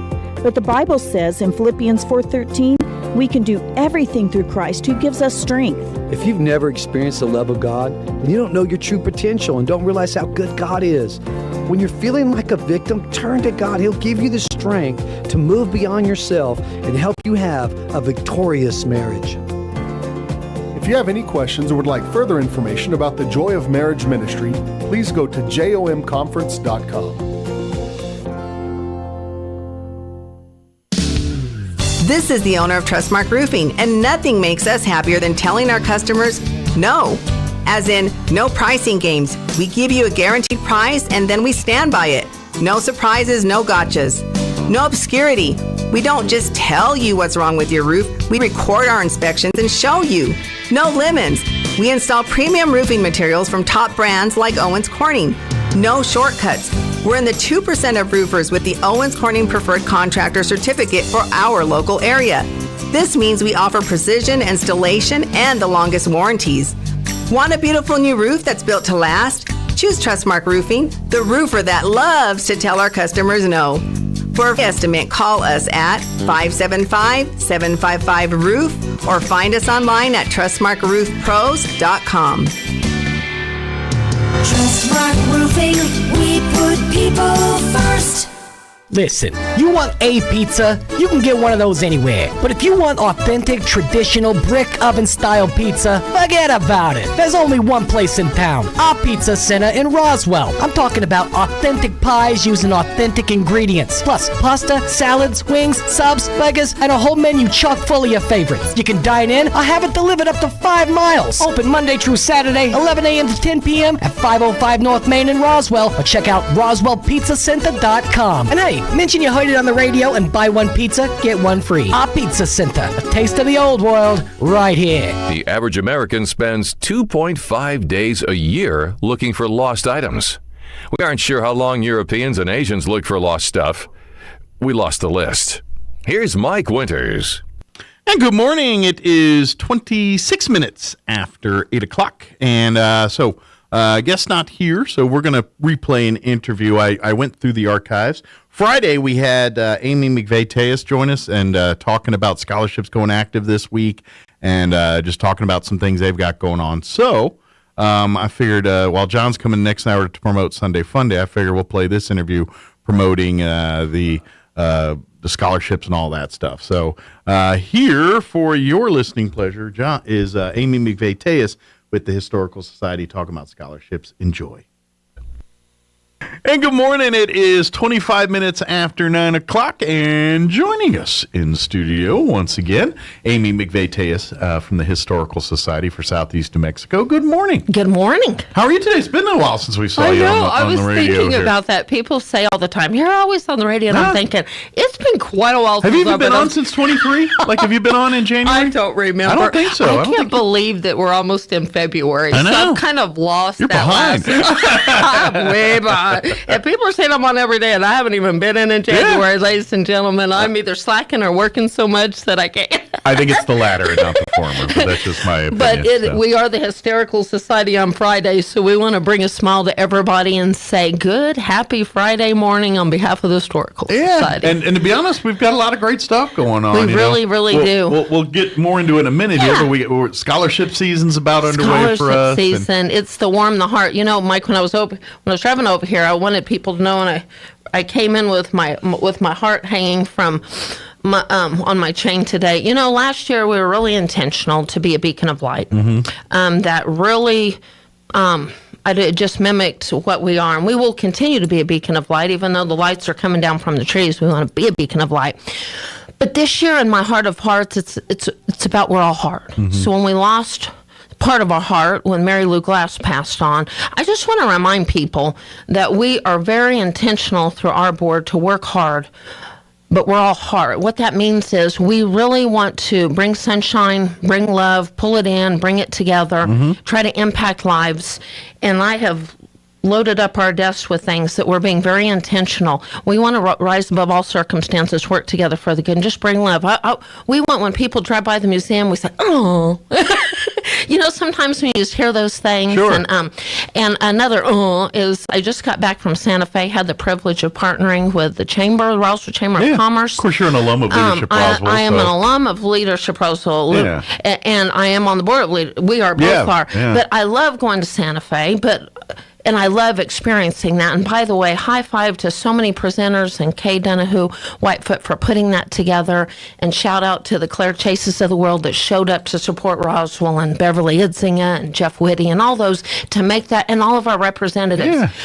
When I was driving back, though, I just realized, man, we have that, I don't know, doom and gloom. Oh, Santa Fe. It's powerful to me to know when we show up over there, we pull it all in, people are showing up. And that process is so intentional. It's intentional, and it must be done, but we can make the best of it or the good of it and find our little piece in that pie. And when I was over there, I had to stay another day because things were just happening for us on behalf of the Historical Society. But I just want to thank everybody as part of that, but remind everybody down here in Chaves County, we've got so many great things going on. It doesn't matter what side of the fence you are.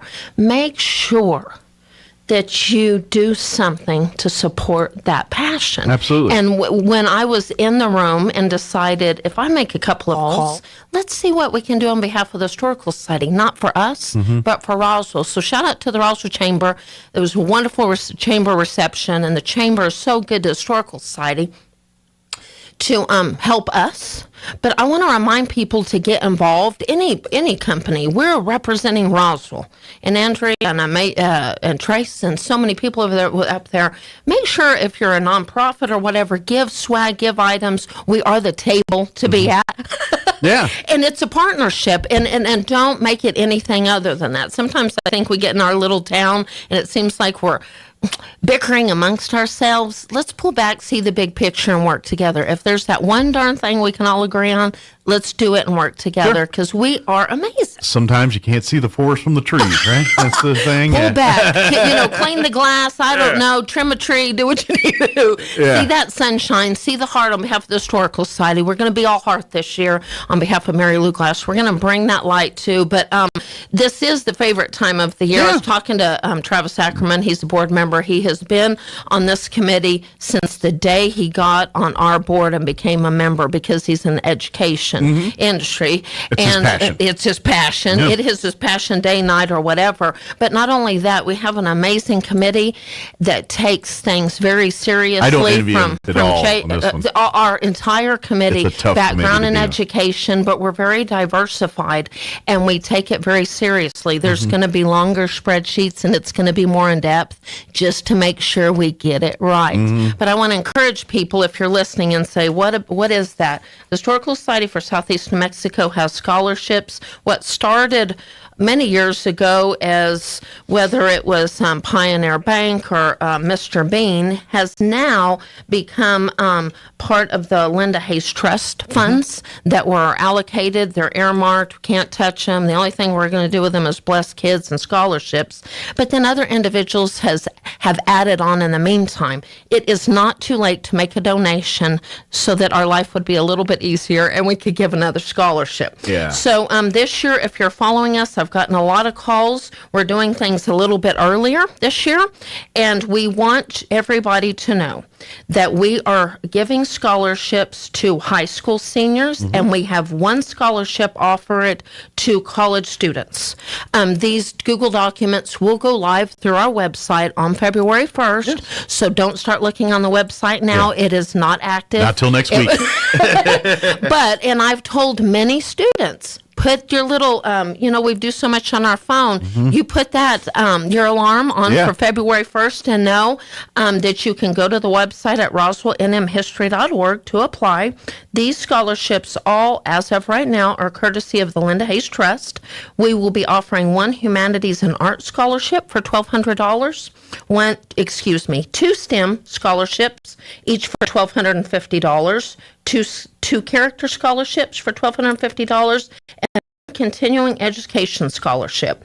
So the first 5 are all for high school seniors, whether you're homeschooled, whether you're in Portales. I got an email from Capitan. I got emails from Fort Sumner and Hondo. I blasted that out. Private school, homeschool, we're all in. Artesia. Good. Any students And we do can get apply. some people from other parts of the state we too. love that. Yeah, we don't. They're not all just southeast New Mexico. We get a few from farther up north. And I'm other very, places. I'm very competitive. I try to blast out, I think it was 36 emails all in one night to our local schools.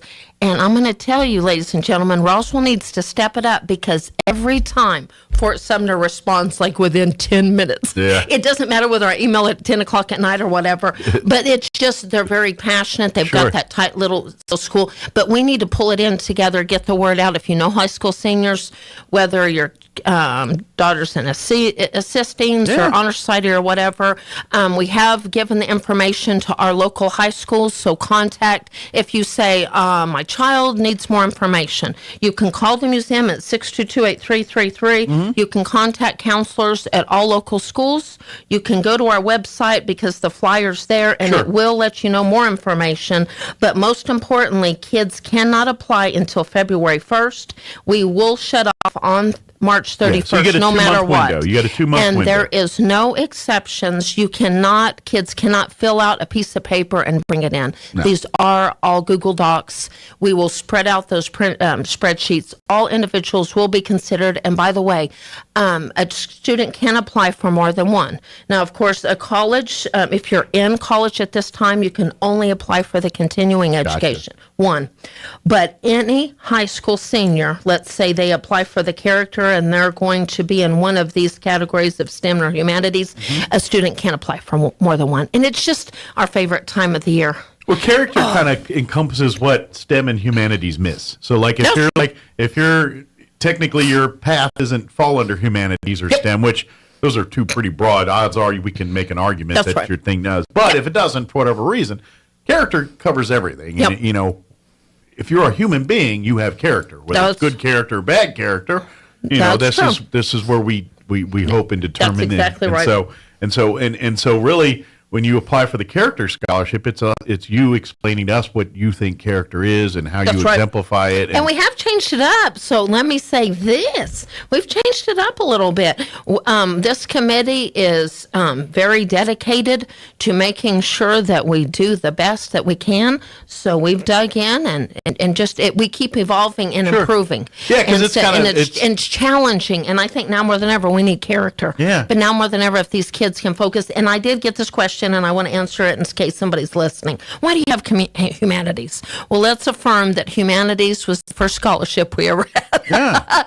And humanities and art, we pulled in the humanities and art.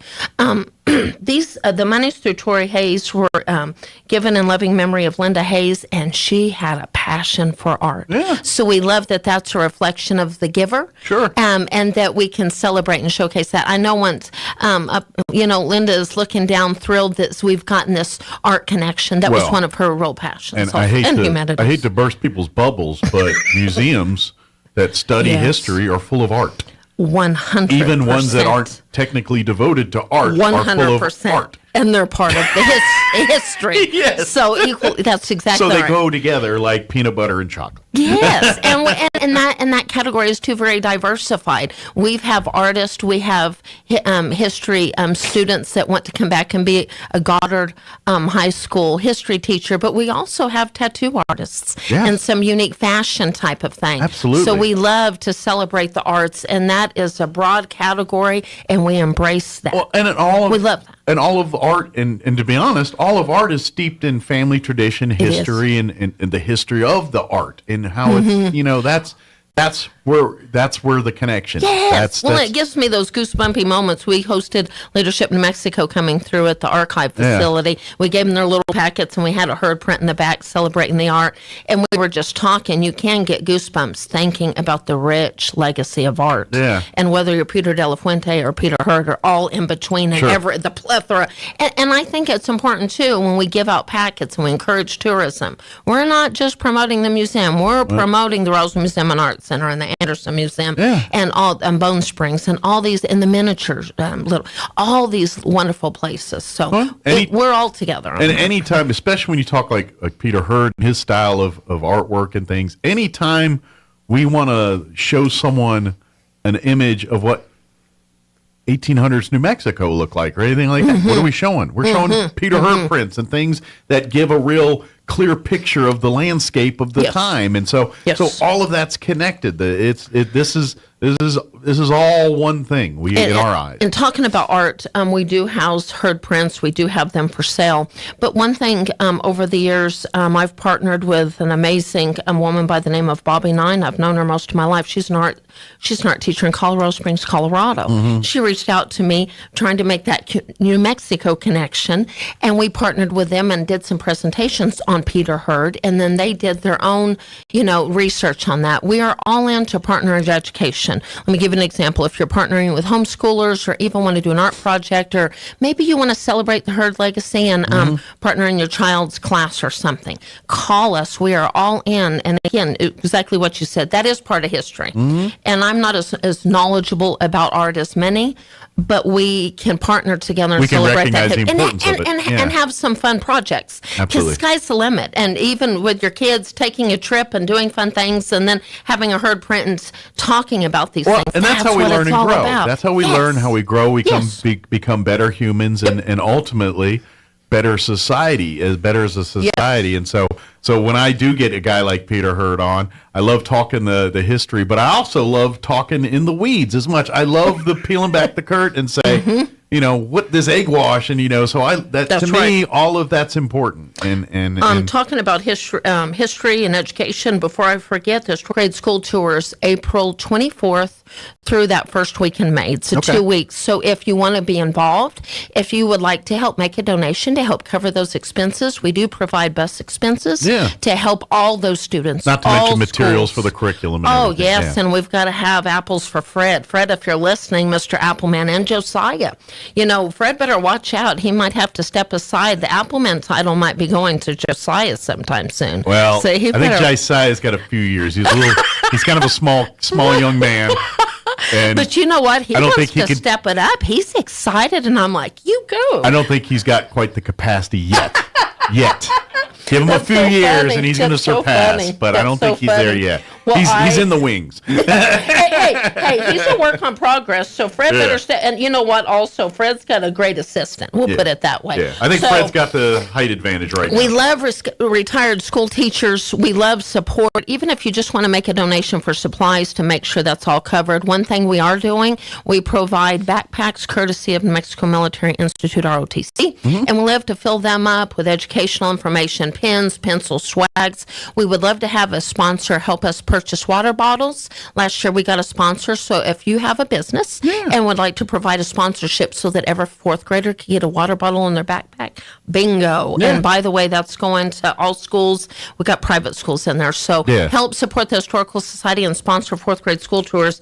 If you need to get more information on that, call the museum at 622-8333, leave a message, and we'll get going on that. That's a lot of fun. Memberships, Mike, it's that time, and I will remind you online, you need to renew your membership. I know. See? I was just thinking love about to, that a and few you know what? minutes I'm ago. going to remind myself because my husband and I are members of the Historical Society, and it's that time for us too. Not 15 minutes ago when you were talking about, dude, I got to pay my It's that. dues. Yeah. So January is generally membership time. We've got some unique circumstances where maybe those dates are a little bit different. Consider upgrading your membership. They start at $30, go to $50 for a couple, and then from there, gold at $100, or even a business or platinum membership. We can partner with businesses in unique ways for $150. Or if you're listening thinking, I would like to be a scholarship member of the Historical Society, we could add a scholarship too. So call the museum. You can do that online. Everything we're talking about is online at roswellnmhistory.org. Memberships, donations, books. By the way, John LeMay's book will be online and added next week, but we would prefer you purchase it locally by calling us or giving us a call. We could even deliver, and we'll make sure and get it autographed. And then he'll talk more about his Sunday Fun Day coming up on February the 26th. Yeah, That's going to be fun. And, he'll be in Monday, I think. But something that's amazing, John's been working on a project, and we have some one-time special books that will be at that event that we will never have again. Oh. So if you're thinking, I don't want to go to Sunday Fun Day, you may miss out on an opportunity of us only having books available at that Sunday Fun Day that will not be available any other time. So I would really encourage people to mark your calendar. Yeah, absolutely. And it is Absolutely. it's after the Super Bowl. And so we should be good. Everybody said football will be over by that time. I think so. And so we'll be good. It's a little bit later this year. And by the way, go 49ers. Is that you all in for 49ers? We're all Okay. in. All in All for right. 40. We're one of those. We're Okay. one of those. We were talking about it, and I said, to be honest, I am rooting for the 49ers because of Kyle Shanahan and the Washington connection there. Yes, But I guess that's a unique connection. And who can't like a little party story? Come on. And I got to be honest, I want to see. I know there's a lot of Chiefs fans around here. I'd love to see a Cincinnati and 49ers Super Bowl. I'm and, all in. and I would not be disappointed. I mean, I'm going to technically root, but I would be happy if either team won. Yeah. Because both teams deserve it. We both just teams. love- Not that any of the four don't. No. I just hate the Eagles. It's fun. I hate It's the fun. Eagles with a passion. It's fun and exciting. Thanks, because I know time goes so fast. People, I have been getting a lot of reminders how important it is to give blood. I know y'all talk about March, that on the radio. we have if you've given blood and your time will be up. That's one thing we want to remind people. I know you say it on the radio all the time. If you've given blood and you don't know when is the next time you can, go online, confirm that, or give Vitality a It's call. usually like and 2 months or and if it 45 days or aligns, go ahead. You can already start booking for ours on March 7th, because sometimes I lose track of, okay, when's my next time? So if you start following us with our blood drives, we try to be intentional to follow those, and Keep we'll the keep track that's lined exactly up right. so you go 'Cause over. I mean, we all get so darn busy. It's just And Amy does special swag for she kind of there's gonna be likes some to step this up her is game. good. Yeah. This is good. We have some good good fun not swag. saying you should not donate blood to other places, because you should, but if you have an ability to pick the Historical Society as one of your blood drives, I would. It's going to be good. You're going to get extra stuff that you don't get at the other. As we say, some extra blessings. If you're part of our loose change drive and you need us to come pick up change and are keeping it out, give us a call and leave a message. Absolutely. Or if you don't have our container and would like to put out a flyer, every penny counts. We are just trying to get loose change. That's an ongoing fundraiser and another way you can help the society. Somebody called me the other day, and I hear this, and I'm not being a Debbie Downer, but I'm going to say it's truth. Are you ever going to open? And I hear the downers, and our downers are saying, I wish the society would be open more. Ladies and gentlemen, we're open when you don't realize we're open. Yeah. We're open at 7 o'clock in the morning when people are driving through Roswell. We were open at 8 o'clock at night the other night when me and my grandson were giving a tour because people were driving through. Our hours are by appointment. Why? Because I believe personally, and I think the board agrees, I don't think I know, we're offering a greater service than we ever have. And that's realizing not to be open for a short period of time and expecting people to come during that time. We're offering a service that whether you need an early morning tour or late at night, we can offer that. And then you get this private, amazing tour. And if you need to rush through, because Mike, we have people that say, we only have 30 minutes and we need to hurry through. Okay, that's just fine. We'll make it happen. We have those people that want to talk to Fred for an hour about being in Hagerman or Dexter. And I'm like, perfect. Yeah. You know, we have those volunteers there, and they're waiting. Absolutely. And then we are offering, we just partnered like with Leadership New Mexico. They rented our archive facility. We did some swag bags. We gave a quick tour.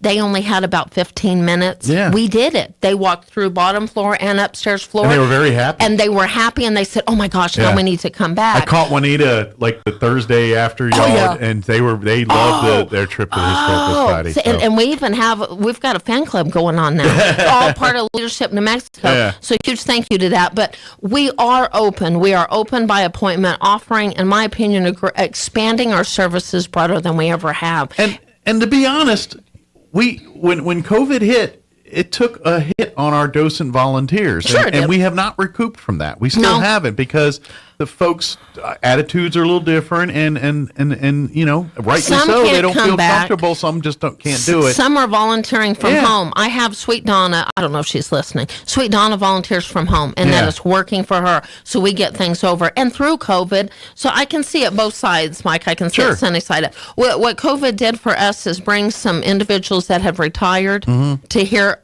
to the society more regularly. Yeah. And do we have the numbers we did? I don't think anybody on this earth has the numbers that they did, but we're strong with the volunteers we have, and we're very resourceful. So and if for you right want, now, this is the best scenario, That's right. where you just call and say, hey, I got a group that wants to come next week. Can we do that? Sure. And you come on down, and we can do that. I hope our sweet friend Gary's listening, our angel, and we're lifting up his wife. Sweet Gary's got special guests coming throughout this month. Good. He already called and said, hey, we're going to make those special. I said 100%. Yep. And we're going to work that schedule out, because it may need to be early, it may need to be late. But he knew, no matter what, we're going to schedule a tour and it'll be fine. So if you make plans for people coming to visit you, please make plans for an appointment too. Just think, okay, people are coming to town, grandma, whoever, whatever's coming. And especially with kids, I think more and more and more when you get these kids out, we've, can kind of do these challenges with these kids and really encourage them to go out throughout Roswell doing great things.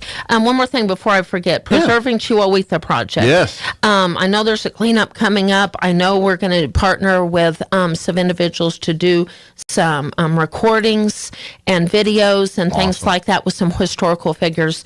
If you want to be part of the Preserving Chihuahua Project, get involved with the cleanup, contact Sergeant Grace Frescus with the Roswell PD, or call the museum at 622-833, and we will forward that information and get you linked into her. She's all in, and I believe with all of this community, everybody can help and work with her. She's the spearhead of this project. 100%. She's the one. We're just all helping. Yeah, but she's the one with the passion and the drive 100%. and pushing this along. And I without think, her efforts, I don't think we'd be even anywhere near this thing. And she just wants us to, I think there's power in her passion and us getting behind that. We can all connect one dot behind her with the support to get up, clean up, show up, connect. And just, to me, Mike, a lot of the times we have to, Mary Lou Glassloose come in the back of the museum, and it'd be time to polish the silver. silver, right? Yeah. And then the silver would get all shiny. There's some areas of our community we just need to polish up. Sure. And through some hard work, if we all get together,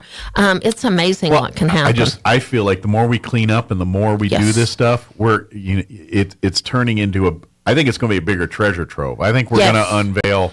I mean, not even just like for cleaning up and archaeology, none of that. I'm just talking, we're going to find people that have stories. We're going to find, we're going to learn things about that area that we don't know about right now. And people that grew up and called it home for their whole lives know this stuff. But to share that information, that passion, and to share, who knows? Maybe we can recreate and rebuild that area to where it has a feel of what it was like growing up there, and the parts, the positive memories and the positive things that people have from that area. We can recreate that again. We can, or create a new version of it at some point. Well, we all bought in with Sergeant Fresca's. She's a bold individual, and if she asks, I just say yes, ma'am, most of the time.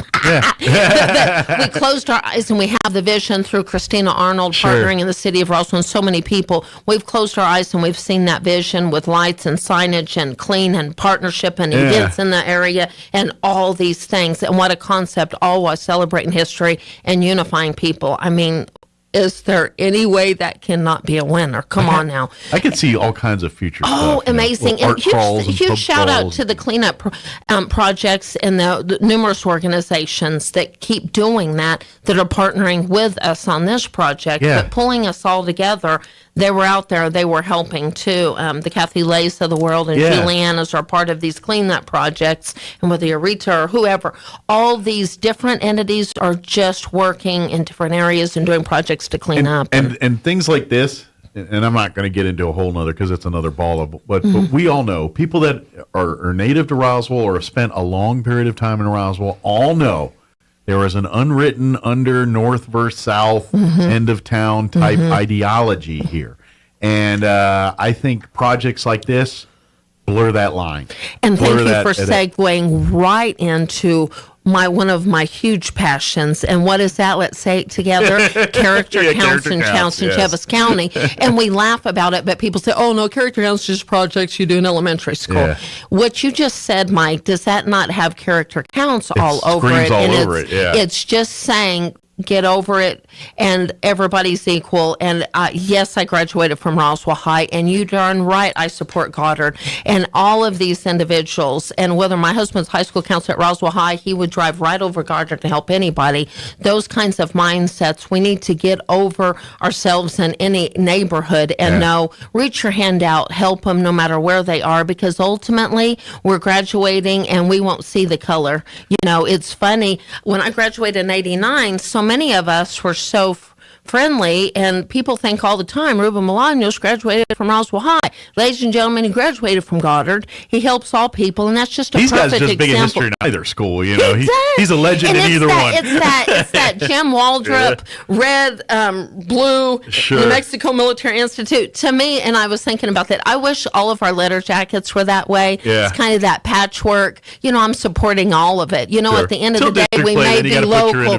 You're darn right, but at the end of the day, these are great kids in our community, and that just like our scholarships, they're great kids from all schools coming again just to trying to fulfill their dreams. Again, it's back to that thing when if you grew up here or have called Roswell home for a long time now, you're going to find out, regardless of your background or history, you have a lot more in common with the people in Roswell than you realize. One thing that I have learned, Mike, is the humbleness of our community thinks they're not historical or legacy. I'm reminding people all the time, I've lived here my whole life. You're third, fourth, fifth generation. I was talking to somebody in Santa Fe, and I said, you're a legacy of Roswell. He said, oh, I don't think so. I said, how many generations now? He held up 4. I said, that's a legacy. Yeah. When you have lived in this area and now you have great children or great grandchildren, don't lose your history of your family and your connection by celebrating that, putting things in the archives. We've been getting a lot of communication with a lot of different things lately. You can be part of history and telling your story and making those connections by adding those to our collections, too. Absolutely. Yeah, absolutely. So please reach out, call. And again, if you're kind of like, well, I'm just hearing about this Chihuahuita project, we'll be happy to get you in touch with Sergeant Frescas and get that there. Again, RoswellNMhistory.org. You can go there. 622-8333 Yeah. or my email address to ask any questions, because I know I talk fast because I'm so passionate and trying to cover so many things in such a short period of time. Email me at historydirector@outlook.com. If you need immediate attention or have an immediate question, you can even text me at 575-915-4471, all working together for the good to celebrate history. Absolutely. Yay. Well, thank you, ma'am. We'll Thank see you. you We next time. appreciate you. Thank you very much. See you sooner rather than later now. That's right. That's right. Thank you very much. All right, it is closing on a 9:55. Let's do a quick news and legislative update and a quick break before I get kicked off the radio. Don't go away. Pecos Valley News Update. I'm Jared Cirillo. Our top story today. Artesia police are investigating a troubling infant death case. Police responded Friday morning to the Artesia General Hospital emergency room, where staff had reported the case to 911 dispatchers. There are no details on how the baby died or even who brought the baby to the hospital. Hospital staff made every effort to save the child, but were unable to do so. A cause of death has not yet been determined, and there is no information as to possible arrests or suspects. House Republicans met Friday to elect a new minority caucus whip. Republicans selected State Representative Greg Nybert of Roswell for the caucus whip job. In a prepared statement, Nybert said he was humbled and honored to be selected to work with the leadership team and looks forward to working to support New Mexico's best interest as public policy is debated during the legislative session. You're up to date. I'm Jared Cirillo reporting. I'm meteorologist Steve Hamilton with your Pecos Valley weather. We'll get some sun with a few clouds today. We have colder temperatures in store with high pressure moving in from the Central Plains. Mid-40s for the afternoon high today in Roswell. Upper 40s for Carlsbad and Artesia. For the overnight hours, we're in the upper 20s and we'll have partly cloudy skies. And then we get a cloudy day on Tuesday, maybe a little bit of freezing rain or drizzle, 40. I'm meteorologist Steve Hamilton, and that's your latest forecast. With the Wall Street Business Report, I'm Bill Alexander. Federal Reserve policymakers are finally seeing some sustained progress in efforts to control high inflation, with their plan to raise interest rates by a 0.25 percentage point this week, with traders betting they'll end their hiking campaign in March. Wall Street advanced on Friday, marking the end of a rocky week in which economic data and corporate earnings guidance hinted at softening demand, but also economic resiliency ahead of this week's Federal Reserve monetary policy meeting. Boeing expects to hire 10,000 workers in 2023 as it recovers from the pandemic and increases jetliner production, but will trim some support jobs, the U.S. plane maker said Friday. The Arlington, Virginia-based company boosted overall employment by about 14,000 workers in 2022 to 156,000 employees. For the Wall Street Business Report, I'm Bill Alexander in Washington. If you need a Kubota that works and plays hard, stop looking. You'll find everything you need at Amigo Machinery. When it comes to tough Kubota tractors, mowers, construction equipment, and utility vehicles, all with low-rate financing, Amigo Machinery is your one-stop shop. We are passionately committed to providing our customers with the highest quality products, most innovative solutions, and services delivered with integrity and professionalism. Stop by Amigo Machinery in Roswell or see us online at amigo-machinery.com.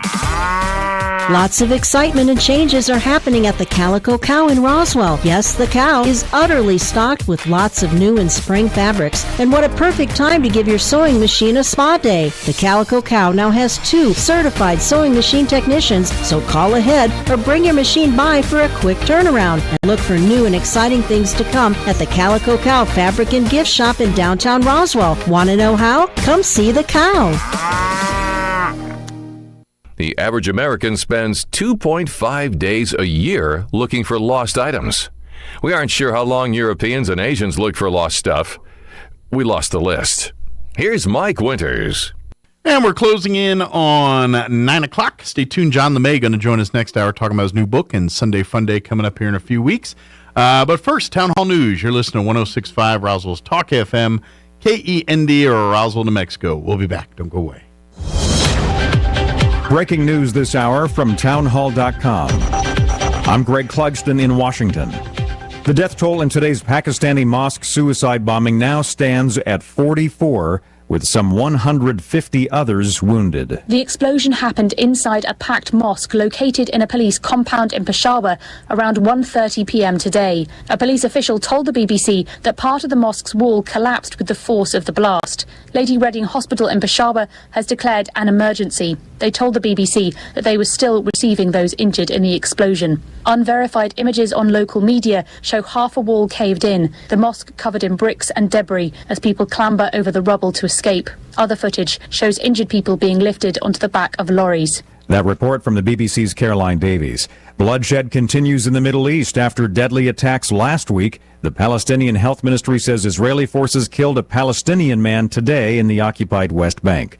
The Virginia Elementary School, where a 6-year-old boy shot his teacher, reopened today. Rich Neck Elementary School in Newport News opened its doors more than 3 weeks after the January 6th shooting. There is stepped-up security and a new administrator as nervous parents and students expressed optimism about a return to the classroom. Several marked and unmarked police cars were at the school as teachers arrived. One woman carried flowers into the building. A spokeswoman for the school district says 2 metal detection systems have been installed. The teacher who was shot and hospitalized is now recovering at home. I'm Shelley Adler. In a new documentary, former British Prime Minister Boris Johnson says Russian President Putin threatened to kill him. During a phone call last year, Johnson quotes Putin saying, "I don't want to hurt you, but with a missile, it would only take a minute." The Kremlin denies Putin made any such threat. More on these stories at townhall.com. We're entering a time of increasing hostility against people of faith, a time when Christians are going to be tested on a moral and physical and financial basis, unlike any other time in our lifetime.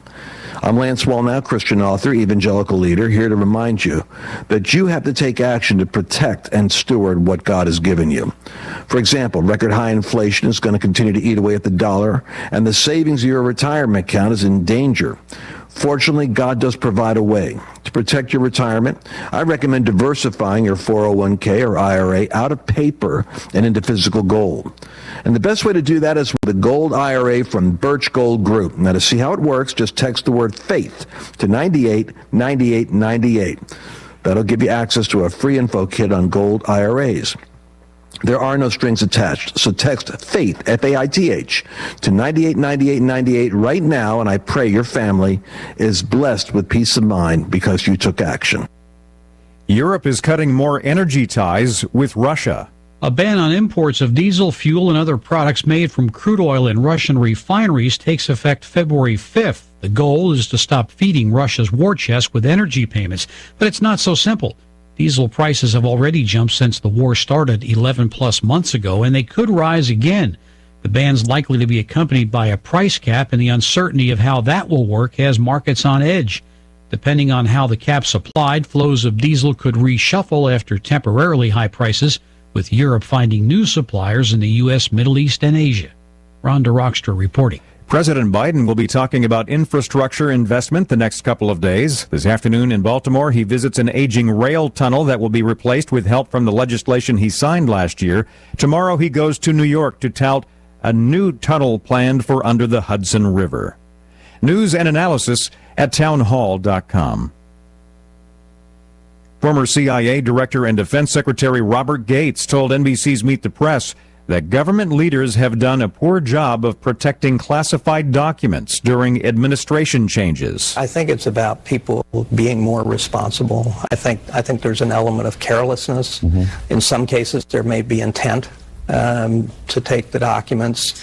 I think maybe we ought to look at the way transitions take place so that there's a more orderly process. Late last week, the National Archives asked former U.S. presidents and vice presidents to recheck their personal records for any classified material following the news that both President Biden and former Vice President Pence had classified documents in their possession. A look at Wall Street. The Dow is down 23 points at this hour. The Nasdaq is off. Everybody wants cheap airfare, but where do you find it? You call low-cost airlines. Their prices are direct from the airlines, and they're so low you can't find these fares published anywhere. They specialize in cheap flights, discount hotel rooms, cheap car rental rates, and great package deals anywhere around the world.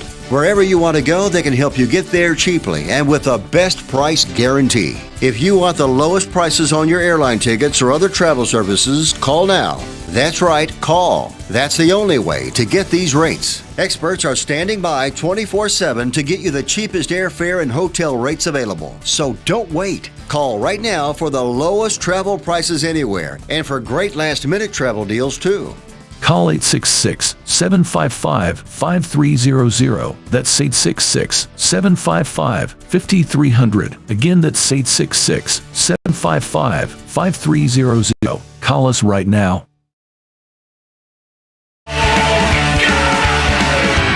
Broadcasting live from high atop the J.P. White Building in downtown Roswell, New Mexico. It's Mornings with Mike Winters on 106.5 Roswell's Talk FM. Is that what I sound like when I talk? Now, here's your host, Mike Winters. And good morning. It is 6 minutes after 9 o'clock. Welcome to hour number 3. Trace Viernos. Mornings with Mike Winters right here on 106.5 Roswell's Talk FM. Yeah, I think it was foggier now in last hour than it was when I got to work. It's foggier now, but what was happening before the sun came up was this like freezing mist that was falling. Yep. My God, it made it next to impossible to get to work this morning. I almost crashed my vehicle. I had to pull over in order to scrape my windshield because the previous scraping wasn't good enough and it refroze. The mist would fall on the windshield and then the temperature would freeze it so that by 2 blocks after the fact. Defroster on? Yeah, it didn't do the job. No, it wasn't knocking it Put out. heat on the windshield to keep it from doing Not it. enough, at least. Yeah, So, mine was my wipers. I'm due for new ones. Yeah, same on my. Specifically on the driver's side, it's the rubber's almost completely It off. was just pushing the water around and leaving streaks and everything else. It's like, yeah, I need to get new wiper blades. But yeah, I got that reminder this morning too. That was a hassle. But happy Monday. Feels like a Monday too, boy, Right? howdy. It sure does. Hope all of you are having a delightful day. Things are going to get better if they're not. Oh, yeah. That's what I'm saying. Yeah. It feels like a Monday. If you're today. all the way down here, it can only get better. There you go. Right? There you go. Be happy. What's that? Something I was going to say, and I just shot right out of my head. I don't remember what it was. Oh, well. I will move on. There was something I was going to say, and it just completely... I do want to congratulate Greg Nybert. He was our legislator for many of us. Not everyone in Roswell, but he does represent a hunk of Roswell in the legislature. He was elected the minority whip would be the term. He's leadership now there with the legislature there. So nice. Congratulations to Representative Greg Nybert on that one. Very cool. I'm sure he's got. I'm sure he's like happy and now it's more workload and now you're It gets a lot more work for him, but he's more than capable. Couple of quick pats on the back, and then here's a stack of papers for you to sign. So, condolences, congratulations, whatever in order for him.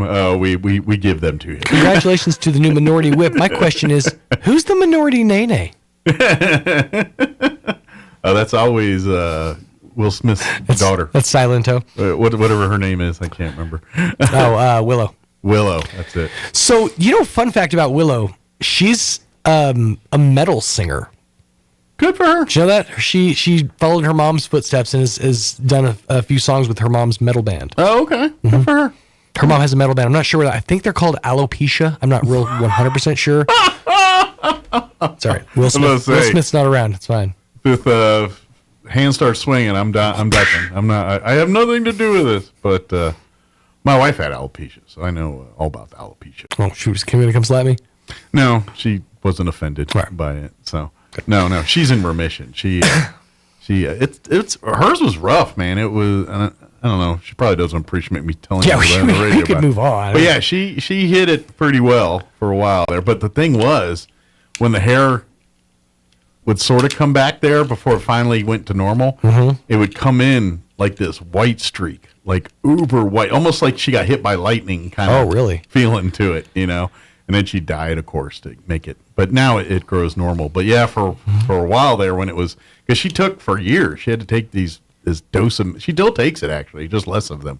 Every week she takes this batch of pills for alopecia. And it's worked for her, but she still takes, I think it went from like 10 pills to 6 pills or something, whatever it is. But yeah, she's been doing that for several years now, and now it's remission and good to go. But yeah, I know about alopecia. I think they took it a little bit too extreme on that one. But anyway. Speaking of the slap, I'm just bald, and I'm just bald. Well, now we've come to that age. Now we've come to that age where it's socially acceptable. It's like it's it's expected at your/my age. Well, I don't want to shave it all the time, right? But then if I comb it like I have it now, it looks like I'm doing a Donald Trump thing. Have you ever done a how you can do Snapchat filters and stuff like that? You ever done a bald filter on yourself? I've seen myself in various states of baldness, and if I don't want the upkeep. I don't want to. Right. Do you think you look good bald? Do you think you have a good bald head? I gotta tell you, I think I have a great bald head. I think once I do go bald, once I commit to it, I think I'm gonna be a great bald head. See, I got a big fat sausage head, so before I have a little bit now, but I used to have the pack of hot dogs. I do get some of that, not so bad, but I do get a little bit of that. Right. My thing is, my head just shaped weird. I am kind of curious to see if I have any weird dents in my head. Yeah.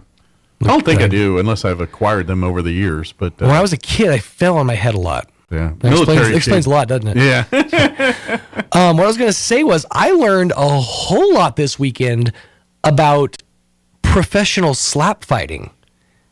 I don't understand this sport. Well, okay, so here's what I dug in with. I don't understand why people do it. Do you know the name Chris Nowitzki? I know that name, but I wouldn't know what it's with. It sounds like a name I've heard of. He's real tied in. He used to be a pro wrestler. Okay. He's real tied in with CTE research. In fact, he's one of the head CTE researchers. He headed up the group that he actually firsthand studied Chris Benoit's brain. And so he's now saying this is a good idea? No. What he's talking about is how slap fighting has been around for years, but professional slap fighting, the way that it's regulated, is with this part of the hand, the fingers to the top part of the hand. No palm. No base of the hand. What he showed is there's 17 or 18 massive bones in the bottom of your hand that are specifically like hammer bones. Okay. And these are like the hammer blow of any punch you deliver or any strike that you hit. It's these bones that have all the force. And what they're finding is in these in like Dana White's televised slap fighting thing, almost every single hit is a base palm hit. And it's basically like delivering a punch to someone's head. And so these people are giving themselves irreversible CTE essentially. Yeah, that's bad. They're pickling their brains basically. So in the true professional version, they just use their fingers? Well, yeah, slap fighting's been happening for years, but you'll see if you ever watch like slap fighters, they'll slap with this part of their hand. It's always the fingers and the top part of the hand, which can hurt, sure, but it's not going to deliver a concussion level strike. Right. They're saying that basically, unless you got like Andre the Giant fingers, right? they're basically saying that these slap fighting groups that are televised are saying they're regulated, but they're not actually enforcing the regulations that they're supposed to be following. They just got a bunch of cool shirts and lights and stage setup. I'm waiting for the lawsuits. I'm just like I'm waiting for that dude's face to come back down at this point. But why does one enter it? I don't get it. Passion? I mean, I don't get. I mean, at this point, it's not a generational sport. So. I would never do boxing either, but at least I can understand their strategy. There's the to and fro, the dance. There's a whole. I mean, slapping. Yeah, I know. I'm sure there's strategy and there's all, but I just don't get it. I don't get why you would say there's something about a feeling when I'm done slapping. Right. And my face, I don't have any feeling, but there's a guy with a big red mark on his cheek. And I'm just like, yeah. I mean, I don't get it. I don't understand honestly, any of that. I do not either. It's not for me, I know, but I don't really understand either. Just don't understand why like, it's even fun. if you're like a a pro wrestler, you're like, I know I'm going out and having a choreographed stage fight that has a predetermined conclusion, but I can take pride in the artistry of what I'm doing and and how it's and they're giving you a show. We're putting on a show, exactly. Literally, it's just But what did the five fingers say to the face? have you heard the latest jokes going around? God, I mean, I don't get it, and it's entertaining in like 2 minutes. That's really the only thing it is that they feel like they're getting they're getting attention. It's scratching that itch of I need attention. But yeah, even like you said, for like the first 5 minutes, it's funny, and then nobody's watching the show for like following the competition. Yeah. Like I don't think anybody's at home doing bracketology. I mean, is there a guy like with fighting. a T-shirt saying "I love Joe Smith, slap champion"? Right. And he's like, Jim the Cheek Reynolds. He's like a picture of him, like action photo going, side of his face all like. Yeah, and that's the thing. And then he gives some name like Slappinator or something, The Slappinator. What was what is this? All slap fighters that I've seen, they basically look like Bastion Booger. Like they had that same, face that looks like a slapped keister, so to speak, I don't get it. It's I mean, to each his own.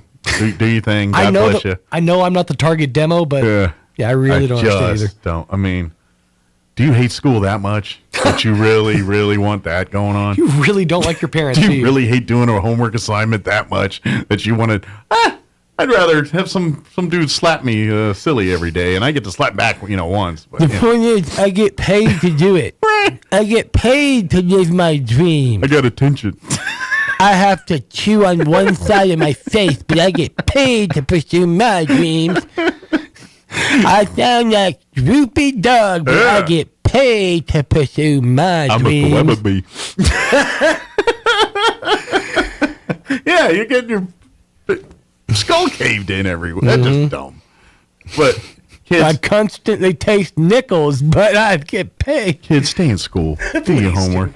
Do your homework. Even if you don't love school that much, any job's better than letting someone smack you in the mouth for a living. Radio. Yeah. Yes, I will steer you in radio before slap boxing. It's pretty much the only situation I would do it, but that's where I would do it. Yes, radio is a better job than slap boxing. Only slap. Put that quote in your quotes. Let me give you the rundown for this hour of the show. John LeMay is going to join us here in just a few minutes, talking about his new book and Sunday Fun Day coming up here February 26th. So that we'll rhymes. Chit-chat with him in just a few. What, Sunday Fun Day? Yes. It's weird how they designed I it know. that way. It's crazy. Like the day and the sun and fun, it all rhymes. They're riding the poster up like, guys, look at this. It rhymes. Did y'all catch that? That's why we don't do it on Saturday. But happy coincidence. You don't like it? Blame the namers of Sunday. That's right. They caused all that. But anyway, so John's going to join us in just a few minutes. Later on this hour, get you up to date with news of the local variety, along with your Wall Street business update and whatever else we can come up with for this hour of the show. Mm-hmm. All right, I guess we'll take a look at the weather. Yeah. We got it all this week. You name it, we got it this week. We literally do. It's going to be cold. We got a little rain. We got a little snow. Oh. And by the weekend, it's going to be back to short sleeve weather. Dang. Yeah. All right. So here for your listening pleasure and your own mental insanity, your weather. I'm meteorologist Steve Hamilton with your Pecos Valley weather. We'll get some sun with a few clouds today. We have colder temperatures in store with high pressure moving in from the Central Plains. Mid-40s for the afternoon high today in Roswell. Upper 40s for Carlsbad and Artesia. For the overnight hours, we're in the upper 20s and we'll have partly cloudy skies. And then we get a cloudy day on Tuesday, maybe a little bit of freezing rain or drizzle, 40. I'm meteorologist Steve Hamilton, and that's your latest forecast. Thank you, Steve. Currently 28 degrees here in Roswell. Humidity is at 92%. Winds currently out of the southeast at 5 miles per hour. So this is what I'm saying. This is our a week in weather in Roswell, New Mexico. All right, settle in. For today, mostly cloudy, gradually clearing. High of 44, as Steve mentioned. Winds out of the south 10 to 15. Tonight, could see some patchy freezing fog at like 2 in the morning, and then you'll see it when you wake up. Increasing clouds with an overnight low of 27. South winds going to be in at around 10 miles per hour. Tuesday, it's going to be cold tomorrow. Patchy freezing fog before 11, gradually clearing and becoming mostly sunny, but our high tomorrow is only 35. Winds will be out of the east, 5 to 10 miles per hour. Slight chance of freezing drizzle after 11 tomorrow night. Mostly cloudy, overnight low of 27. South winds 5 to 10. Then there's Wednesday. Wednesday, we're looking at a 40% chance of snow showers before 11. Then it changing over to rain. Mostly cloudy, high of 45 on Wednesday. South winds 5 to 10. Wednesday night, 40% chance of rain before 11. Then it changing back over to snow showers. Mostly cloudy, overnight low of 31. Thursday, we're looking at a 20% chance of some snow showers, or rain showers, mostly sunny and 56. Notice the temps creeping up a little bit. And then there's Friday and the weekend, and you're like, oh, this week stinks. But let me give you Friday and the weekend. Friday, you'll wake up to sunny skies, high of 62. Friday night, partly cloudy with an overnight low of 31. And then Saturday, mostly sunny and 67. Sunny and 66 on Sunday. So, yes, we're going to be freezing, 35 tomorrow, and then pushing 70 by Saturday. So welcome to Southeast New Mexico. All right, it is 9:21. We're going to take a 2.5-minute commercial break. Then John LeMay will join us on the other side. Don't go away. You're listening to Mornings with Mike Winters. 9 of 10 people with prediabetes don't even know they have it. Left untreated, diabetes can lead to other health complications including heart disease, stroke, and liver disease. Don't put off your care any longer. Artesia General Hospital's Diabetes Care Team can help you make a personalized plan to manage diabetes or prediabetes and reclaim your health. Learn more or request an appointment at artesiageneral.com/diabetes.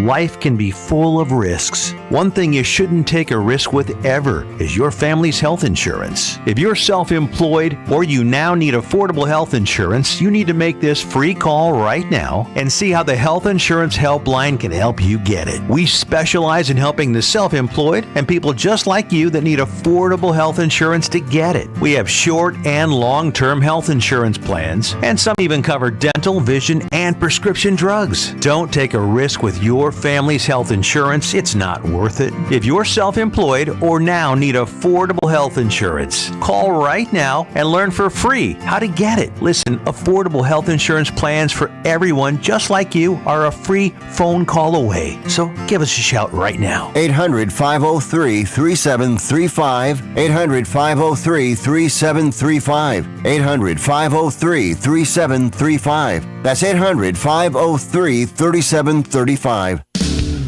This is the owner of Trustmark Roofing, and nothing makes us happier than telling our customers no. As in, no pricing games. We give you a guaranteed price, and then we stand by it. No surprises, no gotchas. No obscurity. We don't just tell you what's wrong with your roof. We record our inspections and show you. No lemons. We install premium roofing materials from top brands like Owens Corning. No shortcuts. We're in the 2% of roofers with the Owens Corning Preferred Contractor Certificate for our local area. This means we offer precision installation and the longest warranties. Want a beautiful new roof that's built to last? Choose Trustmark Roofing, the roofer that loves to tell our customers no. For an estimate, call us at 575-755-ROOF or find us online at trustmarkroofpros.com. Trustmark Roofing, we put people first. Here's a Mornings with Mike Winters fun fact. Astronauts are not allowed to eat beans before they go into space because passing wind in a spacesuit damages them. The suits or the astronauts? Here's Mike Winters. And good morning. It is 24 minutes after 9 o'clock, and joining us in studio, John LeMay is back with us with the Historical Society for Southeast New Mexico. Morning, John. Morning, Mike. Is the camera not working today? Oh, no, it's on. It's just not this TV.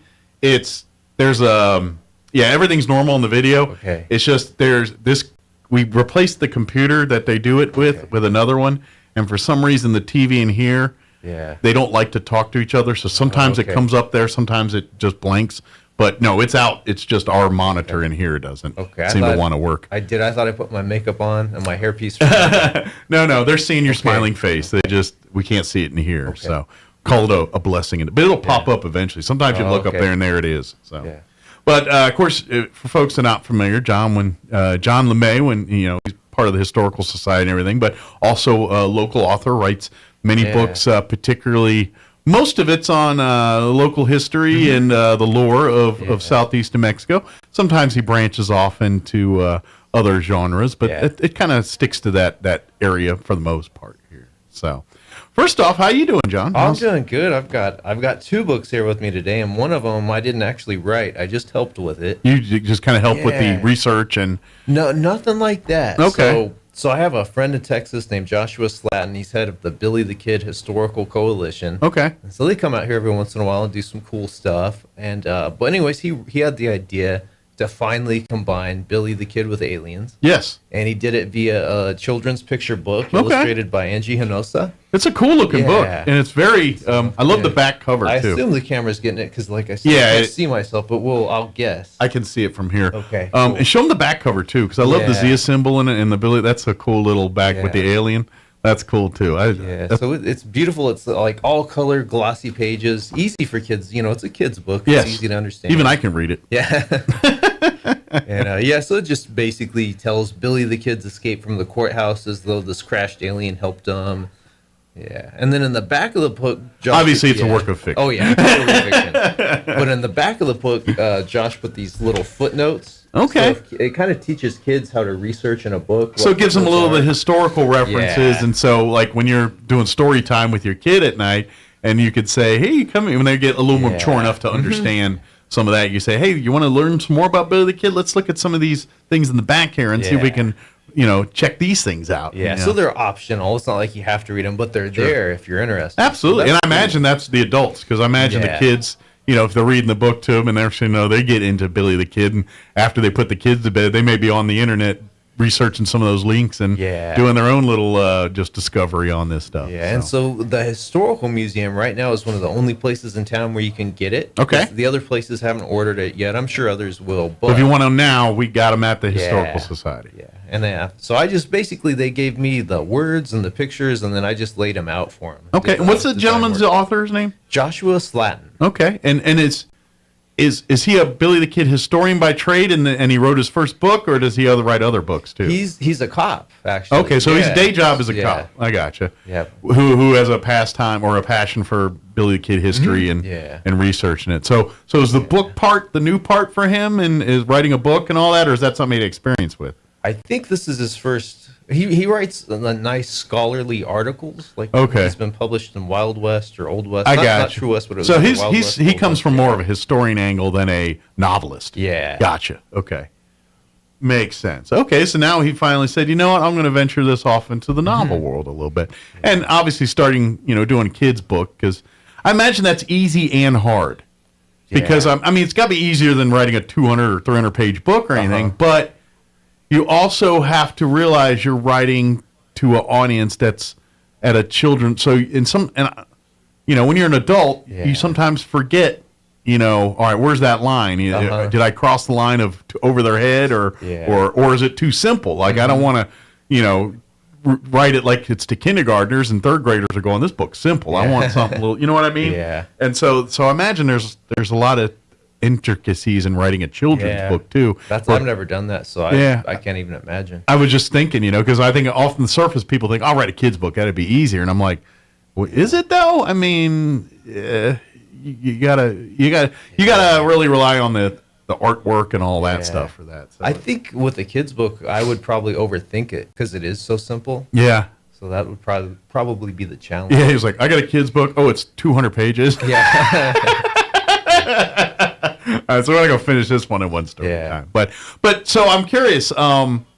It's basically Billy Kid in a relationship with an alien that he runs into, and I don't want to ruin the story, but then story goes from there. Yeah, alien crashes. Billy the Kid befriends him. Billy gets captured. Alien helps him escape from the courthouse. Oh, nice. Yeah. Oh, so it ties in real history with. Yeah. So they have the story that Billy the Kid found a gun in the outhouse, and this one it's a ray gun in the outhouse. Interesting. So they're saying he had help, but this Yeah. time wasn't of this earth. Uh-huh. Oh, and Nice. it has, I mean, not that you have to have Roswell in it, but Roswell is alluded to Mhm. on the last page because it's like the same alien. Billy helps him get back to a ship. He flies away, but then the alien comes back in 1947 and crashes, and that's how the book ends. Oh, okay. Full circle moment. Yeah. And, well, depending on who you talk to in other Billy the Kid circles, he might have been around in 47 for the crash. Uh-huh. Which I imagine goes probably into more your book a little bit. Yeah, and I here. have so I wrote another novel. It's my second novel called Once Upon a Time in Fort Sumner. Yes. And you don't need to have read the other novel I wrote. I mean, they're connected, but they're not. It might give you a little bit of backstory in this Mhm. one if you happen to read the first Yeah. one. Okay. So tonally and stylistically, they're totally different. The first book has a 14-year-old protagonist. It's told first person. This book, Once Upon a Time in Fort Sumner, is in the third-person narrative. Okay. And it's basically in the style of Tony Hillerman. That's what I was aiming for. Okay. Yeah. So very fly on the wall style, or yeah, and very descriptive of the New Mexico landscape. Because Hillerman, for anybody that doesn't know, is probably New Mexico's most famous author that actually wrote about New Mexico. And his series was the Joe Leaphorn, Jim Chee murder mysteries. Okay. They're like the Navajo tribal police, and they always investigate murders and crimes that involve Navajo witchcraft. Okay. And so they got very popular because more educated people like to read those books because Sure. they felt they would learn as Sure. they read. And I imagine they're probably pretty good mysteries in and They of do, themselves with yeah. the Navajo angle and all those. And see, I always really enjoyed those when I was younger, and I kind of thought, well, I mean, I'm not stupid. I get why Tony Hillerman never set a novel down in our portion of the state because we don't really have Navajo here. No, And he we have always- Apache. Yeah. so my angle was, okay, Yeah. let's do the Hillerman style, but with a murder mystery that involves kind of the Apache and the Navajo tied into Fort Sumner with the Long Walk, Bosque Redondo, and all that. So it's kind of just taking that and putting the southern spin on it a little Yeah. bit and make it a southern flavor and Yeah. integrate more than likely the types of people you would run across on this end of the Mhm. state Yeah, during so that time period. Basically, it's all the victims that get murdered have a connection. So it's set in 1950. Okay. All the victims have a connection to Billy the Kid, but the way in which they're murdered, the way in which they're killed and murdered, always ties into like Apache or Navajo witchcraft. Okay. Now, are these all works of fiction as well, too, here? The or murders are they are. kind of... So, yeah. But some of these get into, like, legend and lore, where Yeah. it's, you might believe it, you might not, depending on Yeah. who tells you the story. So the truth of this book is that in 1950 is when Brushy Bill Roberts came to New Mexico and he Mhm. met with the governor in Santa Fe at the governor's palace and all that. So I have that in the book. And if you've watched Young Guns 2, he is at the beginning of that. Mm-hmm. Yeah. So But see, people they either love Brushy Bill or hate Brushy Bill. And I talked to you about this before. Yeah. I remember about 3-4 years ago watching a documentary, and I think it was National Geographic, or I don't remember which entity was put it together, and they basically took the whole Bushy Bill Roberts story, and they took like photographs of him. I mean, they really did. And at the end of that documentary, you can pretty much say that Bushy Bill just does not have enough physical characteristics to match what we know about Billy Yeah. the Kid. Jawlines, other things were just not matching up. So, Yeah. so to me, I think it's more of a wives' tale. I think See, Billy the Kid died Yeah. back in when Pat Garrett shot him. And not just that. So when Brushy Bill met with the governor in front of the press, he was basically just Joe Biden. It was Gotcha. like the mouth falling down the stairs. So he was very well senior and just Yeah. just probably not full of his faculties at that Yeah, point. but I twist it. Like, I mean, most authors would be like, ooh, spoilers, but nobody cares. Nobody's read this book. They might want to read it after I spoil it, so Yeah. I will spoil it. So how I do it is I basically parody Brushy Bill through a fictional character. I call him Tumbleweed Williams. Okay. So that's my version of Brushy Bill. Tumbleweed Williams meets with the governor, and the protagonist of the story is a sheriff from Fort Sumner who's in the audience watching, Tumbleweed Williams make a fool of himself. And it turns out that the old man next to him in the crowd is the real Billy the Kid they're watching. Ah. He did live, but he's not the Brushy Bill type guy. And that's why Brushy Bill is such an idiot. Gotcha. So that's the twist in this story. Interesting. Okay. Yeah. So it explains why he's this and why he's this. And interesting. And so then the sheriff teams with Old Man, Billy the Kid, and they kind of have to solve these murders together. Gotcha. I'm curious for you. Is it fun to write fiction works? Where I mean, because obviously you're nonfiction, you're relegated to the material. You got to present it. You know, of course, you get the creative flair of how to present that material. But at the end of the day, the facts are the facts. You present them. Where here, you take it where you want. And, I mean, as you're writing, you'd be like, maybe I don't want to kill this guy off. Yeah. Maybe I do. Maybe I, you know what I mean? So imagine it's got to be a more fun adventure for you to write works of fiction. The first book I did was outlined. Like, I made myself adhere to it. But this one, I just made up as I went, and it was a lot more natural and fun. Okay. Like, now let me ask you this. When you started the project versus finishing it, is the vision the same that when you started, or did it change completely? Yeah, totally different. Because, I thought I knew who the villain was in the book, and then the villain turned out to be like a skinwalker. Okay. Yeah.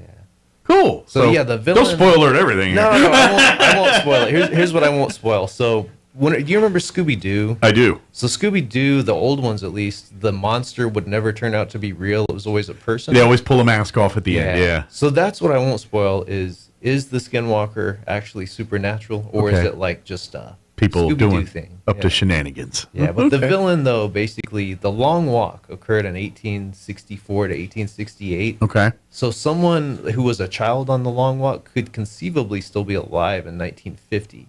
So that's the villain, is a skinwalker who survived the Long Walk. Yeah, okay. Very good. Which is kind of, when we talk about Billy the Kid, because he was, and this is actually, since we're talking this is, I don't know if you're probably familiar with it, but I think it's Stars that put it out. They have a TV show called Billy the Kid. Yeah, I watched all of it. Have you? Yeah. I don't have Stars, but they put it on Prime, so I've watched the first episode or two.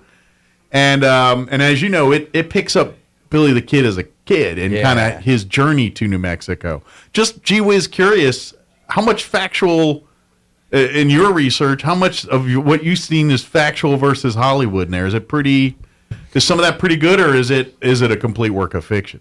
I would say it's pretty good, but see, I appreciate the writing process, and people don't understand if you made it completely factual, it would be boring. Sure, it would not. But I mean, flow. like the events, like Billy the Kid, where with his mom, and then being up in Santa Fe, and then kind of, the husband dying, that the trail coming, and him dying of look like mental health, and then and then kind of him, because it picks up as him as a kid, like a 10-year-old kid or something, but it cuts back and forth to him as the adult version. Yeah. And so, but I only saw the first full episode, and then I decided I think my wife would want to watch this, so I'm holding out to finish it to get her in it. But I did get drawn in because it was kind of, because I was thinking it was going to be cheesy and like this weird Billy the Kid is just a bunch of shoot 'em ups with Billy the Kid's name in it, and then I was like, no, this is a more serious story than I thought. So, I do like that. But I was just curious what, I just watched it like a week ago, the first episode. So I was just curious. I can tell they're trying to stretch it out because they want to do multiple seasons. And so what they had to do, Billy's early days are so nebulous. They kind of have to make stuff up. Like the thing about his dad going on the trail drive with him and his mental health issues, that's not really nothing, no factual. There's no documentation of that? Okay. But I mean, I get it. They want to put their spin on it. But they know that his family was there and made the trek, and that's how they got to Santa Fe initially. And then, I haven't got to the part where he moseys down to Lincoln yet. I don't know if that's in this first season or. So the first season ends with the outbreak of the Lincoln County War. Okay, so he does get down to our neck of the woods by the end of that. Yeah, I think he's an adult by like episode 3. Okay. Or so. Full on adult. Yeah. Okay. So he's a good Billy the Kid. He's probably the best Billy the Kid match I think I've ever seen. Okay. He's no Emilio, huh? Well, Emilio has more charisma. He does. But he's an A-list act, or was at the time. In terms of how he looks, though, I think his name's Tom Blyth, or I can't remember. Yeah, he looks good. He looks and to be honest,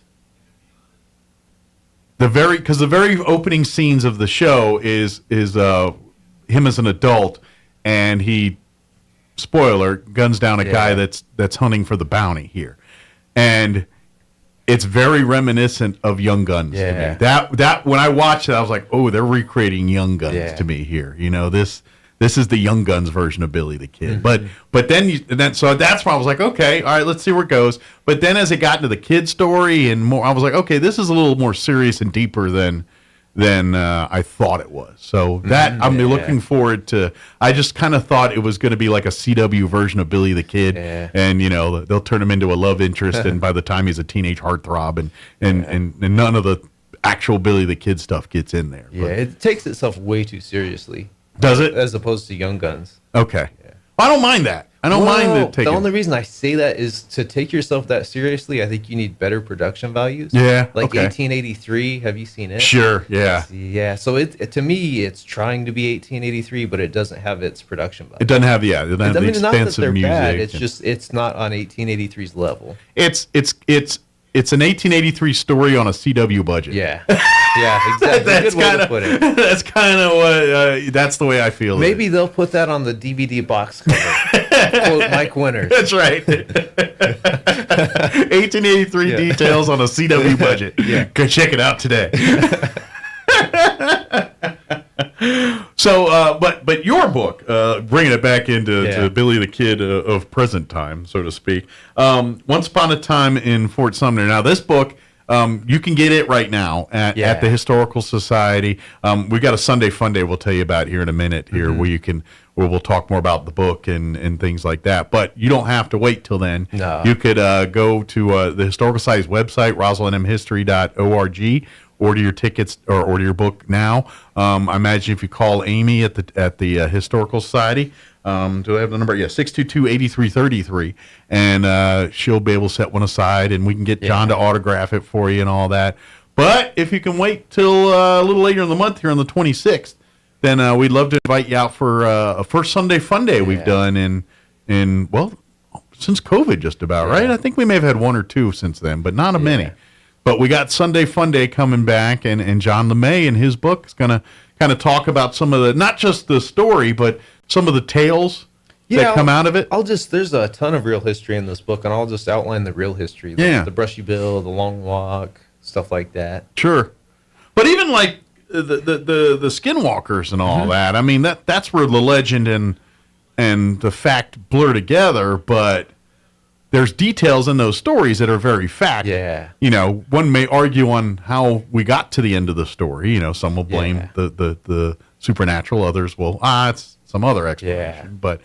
But that's, you know, that's the great, and what I love about your books that I think it puts a spotlight on, especially some of your previous books, we talk about aliens and supernatural and all that here. And we all think like, well, shoot, they just showing up now, and you know, or show up when we started testing atom bombs or whatever. And it's like, no, we have a chronologized history of unexplained sightings, UFO sightings and things. They didn't have the vocabulary. That's they describe a rocket or something or a saucer, but they've never seen a rocket like we've seen a rocket. So how to call it a rocket if you've never heard of the word rocket? So that's what we're talking about here. But if you read their descriptions and, you know, you're like, that sounds like a flying saucer, or that sounds like a missile or something, you know? And so you're like, okay, how did they explain that? You know? And so to me, that almost cements that, I don't know that there's ghosts and stuff, but there's something we don't know out there going on. And until we figure it out, you know, then we chalk it up as paranormal, and it may be it is spirits in different planes, and we're looking at you know, all of that. I have no idea. I'm not an expert on energy, but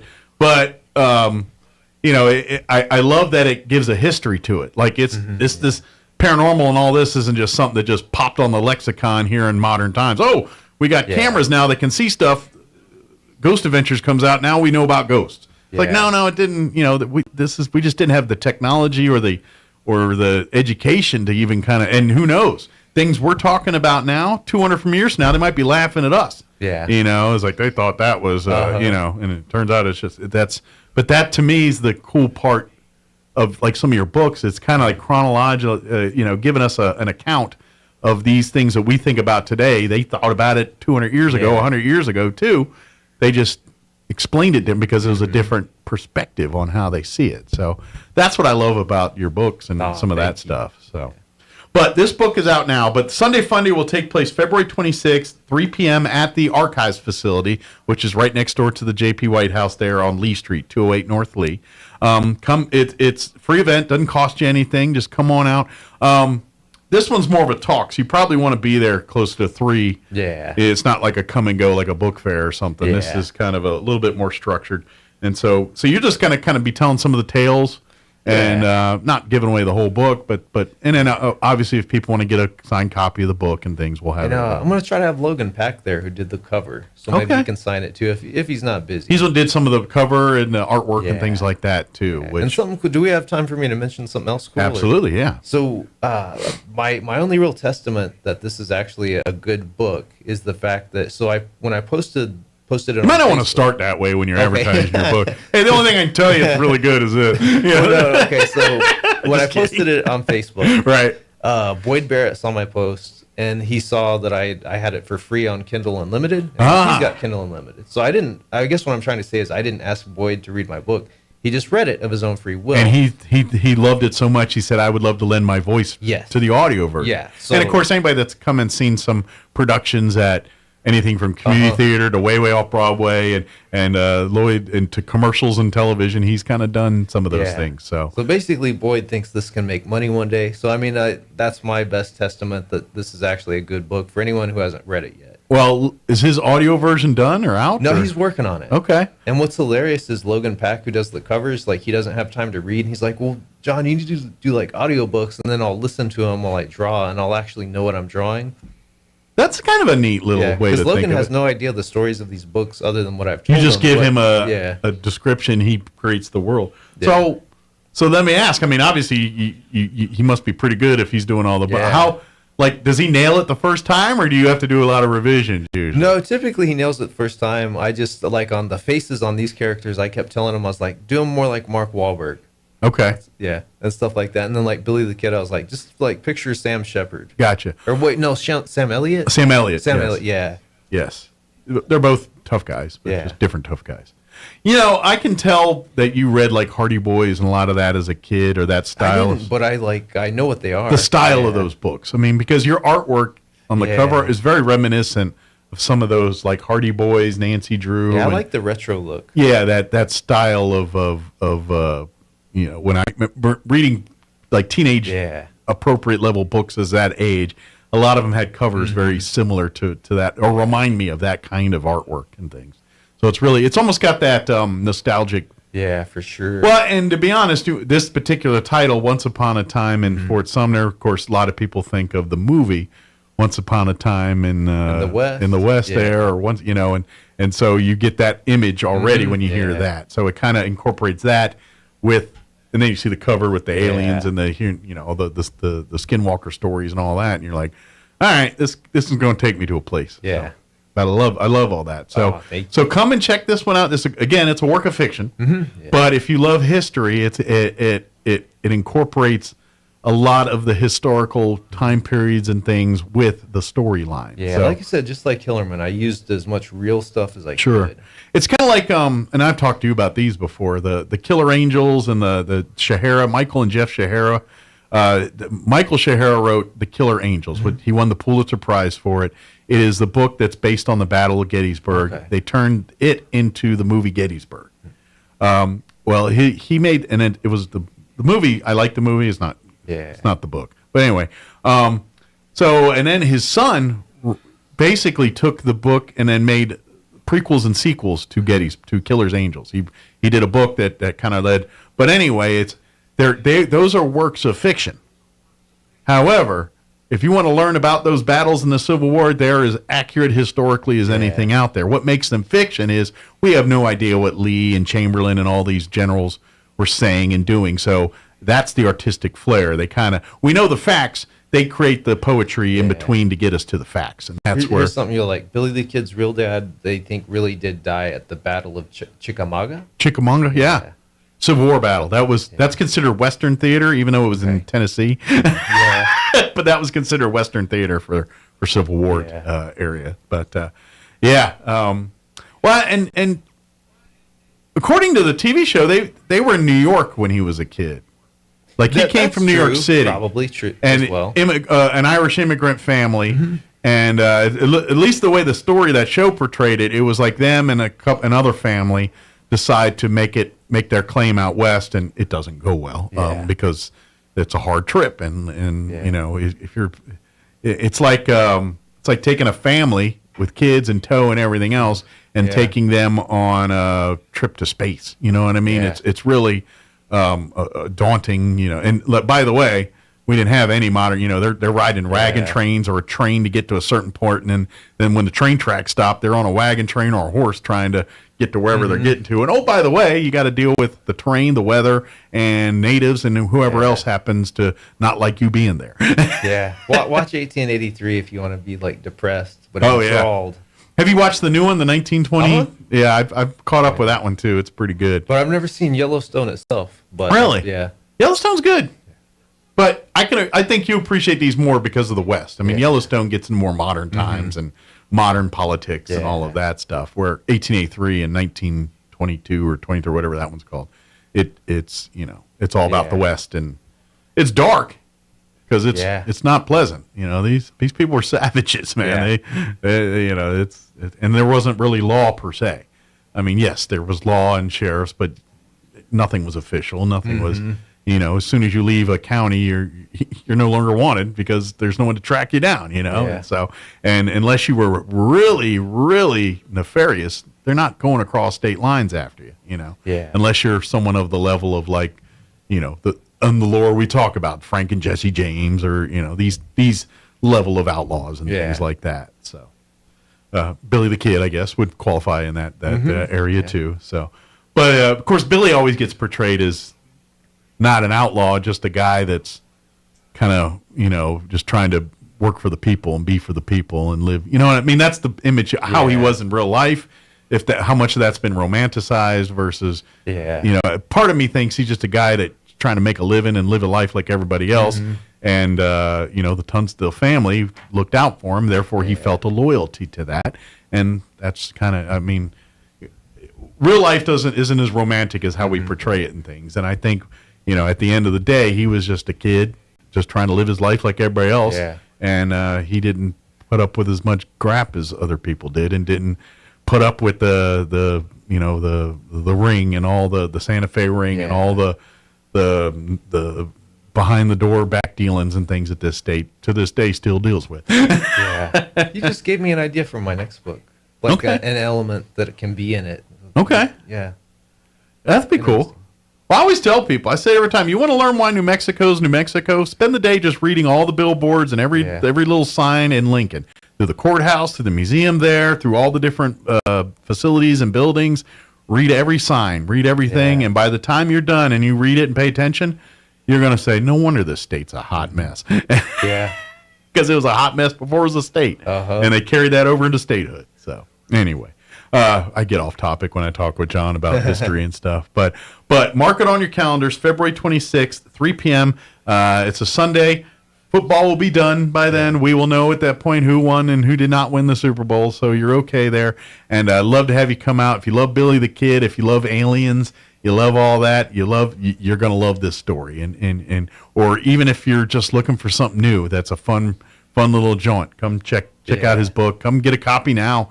And read it, and when February 26th rolls around. And Once Upon a Time in Fort Sumner. It's just because we've also been talking about this Billy the Kid Aliens kids book for anybody listening. Yes. Oh yeah, I forgot we got the other book here too, and that's where the aliens come in. It's that one's more aliens and kids. This one's more of legends and lore and talking of skinwalkers. We might still have this one by February 26th, but like I said, we're the only place in town that has it right now. If you want one, very unique gift. And it's probably just not online and just in person? It is online. Okay, you can get it. I didn't know if it got put up on the website or not. So, but just reach out and get a copy here. It's a great kids book.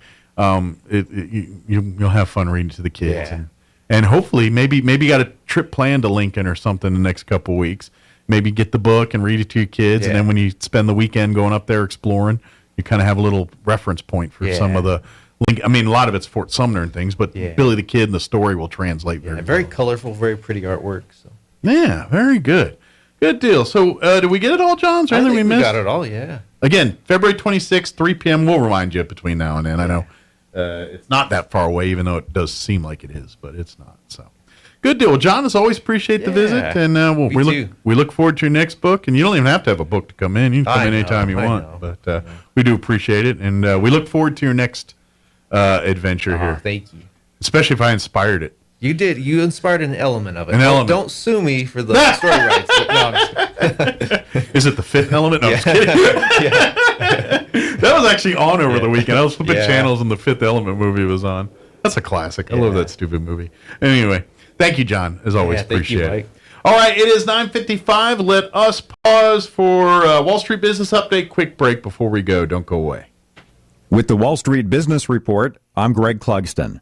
More layoffs. Consumer electronics and medical equipment maker Philips is cutting 6,000 jobs worldwide over the next 2 years. The company made the announcement as it revealed a net loss of $1.7 million in 2022. The job losses come on top of a reduction of 4,000 staff, the company announced in October. The company, which has its headquarters in Amsterdam, is reeling from a worldwide recall of sleep apnea machines and economic headwinds. Correspondent Jeremy House reporting. New data showed U.S. inflation cooling, and that's raising hopes for a smaller, less painful interest rate increase by the Federal Reserve this week after a series of aggressive hikes. Investors are also keeping a close eye on a flurry of big tech earnings this week. For the Wall Street Business Report, I'm Greg Clugston. Innovation, service, integrity, and knowledge. J.S. Ward & Son Insurance Agency. Auto and home, life and health, personal and commercial. Bonds too, since 1925, we have the coverage for you. Innovation, service, integrity, and knowledge. J.S. Ward & Son Insurance Agency. Wakefield Oil Express has the highest quality service in Roswell with a 17-point full-service oil change that includes a full wash and vacuum at their car wash. You won't find a better deal. They also offer full synthetic oil changes, fuel and cabin filter replacements, and will even check your battery. Their tunnel wash isn't afraid of dirty vehicles. They have the best value wash in town with free vacuums. They even offer wash passes that can be used for multiple vehicles. Next time you need your oil changed, go to the fast and efficient Wakefield Oil Express and let them earn your business. 3204 North Main, Roswell. The National Education Association of New Mexico, a union of teachers and school staff, believes every child deserves to learn at a school that inspires their imagination, cultivates their curiosity, and ensures a fulfilling life. Public schools should provide all our students with small class sizes and one-on-one attention. NEA New Mexico asks you to join us so together we can end the teacher and staff shortage and invest in our public education system once and for all. Sponsored by NEA New Mexico. Now your Pecos Valley News Update. I'm Jared Cirillo. Our top story today. Artesia police are investigating a troubling infant death case. Police responded Friday morning to the Artesia General Hospital emergency room where staff had reported the case to 911 dispatchers. There are no details on how the baby died or even who brought the baby to the hospital. Hospital staff made every effort to save the child but were unable to do so. A cause of death has not yet been determined, and there is no information as to possible arrests or suspects. House Republicans met Friday to elect a new minority caucus whip. Republicans selected State Representative Greg Nybert of Roswell for the caucus whip job. In a prepared statement, Nybert said he was humbled and honored to be selected to work with the leadership team and looks forward to working to support New Mexico's best interest as public policy is debated during the legislative session. You're up to date. I'm Jared Cirillo reporting. Here's a Mornings with Mike Winters fun fact. China has more English speakers than the United States. They have more Chinese speakers, too. Here's Mike Winters. And we are closing in on 10 o'clock. That's going to do it for us. If you missed any part of the show, check it out at your leisure. KSVPTV.com. Click on the Mornings with Mike Winters channel. There you'll find all of our interviews, including the one we just had with John LeMay. Of course, our interview we had with the All Saints this morning as well, too. And our interviews with Amy Vecteus. All that's all right there. KSVPTV.com. Click on the Mornings with Mike Winters channel. All right, that's going to do it for us. Have an amazing day. Thank you for allowing us to be a part of it. Here's a Mornings with Mike Winters fun fact. 47.2% of all statistics are made up on the spot. Is this true? I'd say chances are about 50%. Breaking Here's news Mike this Winters. hour from townhall.com. I'm John Scott. A suicide bomber struck a crowded mosque inside a police compound in Pakistan, killing at least 47 and wounding over 150 more. Most of the casualties were police, the Pakistani Taliban claiming responsibility. A new poll finds President Biden's approval rating slipping. Correspondent Ken Lorman has more. The Rasmussen Report's daily tracking poll for January 30th found that 42% of likely U.S. voters approve of President Biden's job performance. 54% disapprove. The approval percentage continues to fall after reaching 50% in December of 2022. The drop comes as the discovery of classified documents in Mr. Biden's former office and Delaware home were made public. Former President Trump's approval rating on that day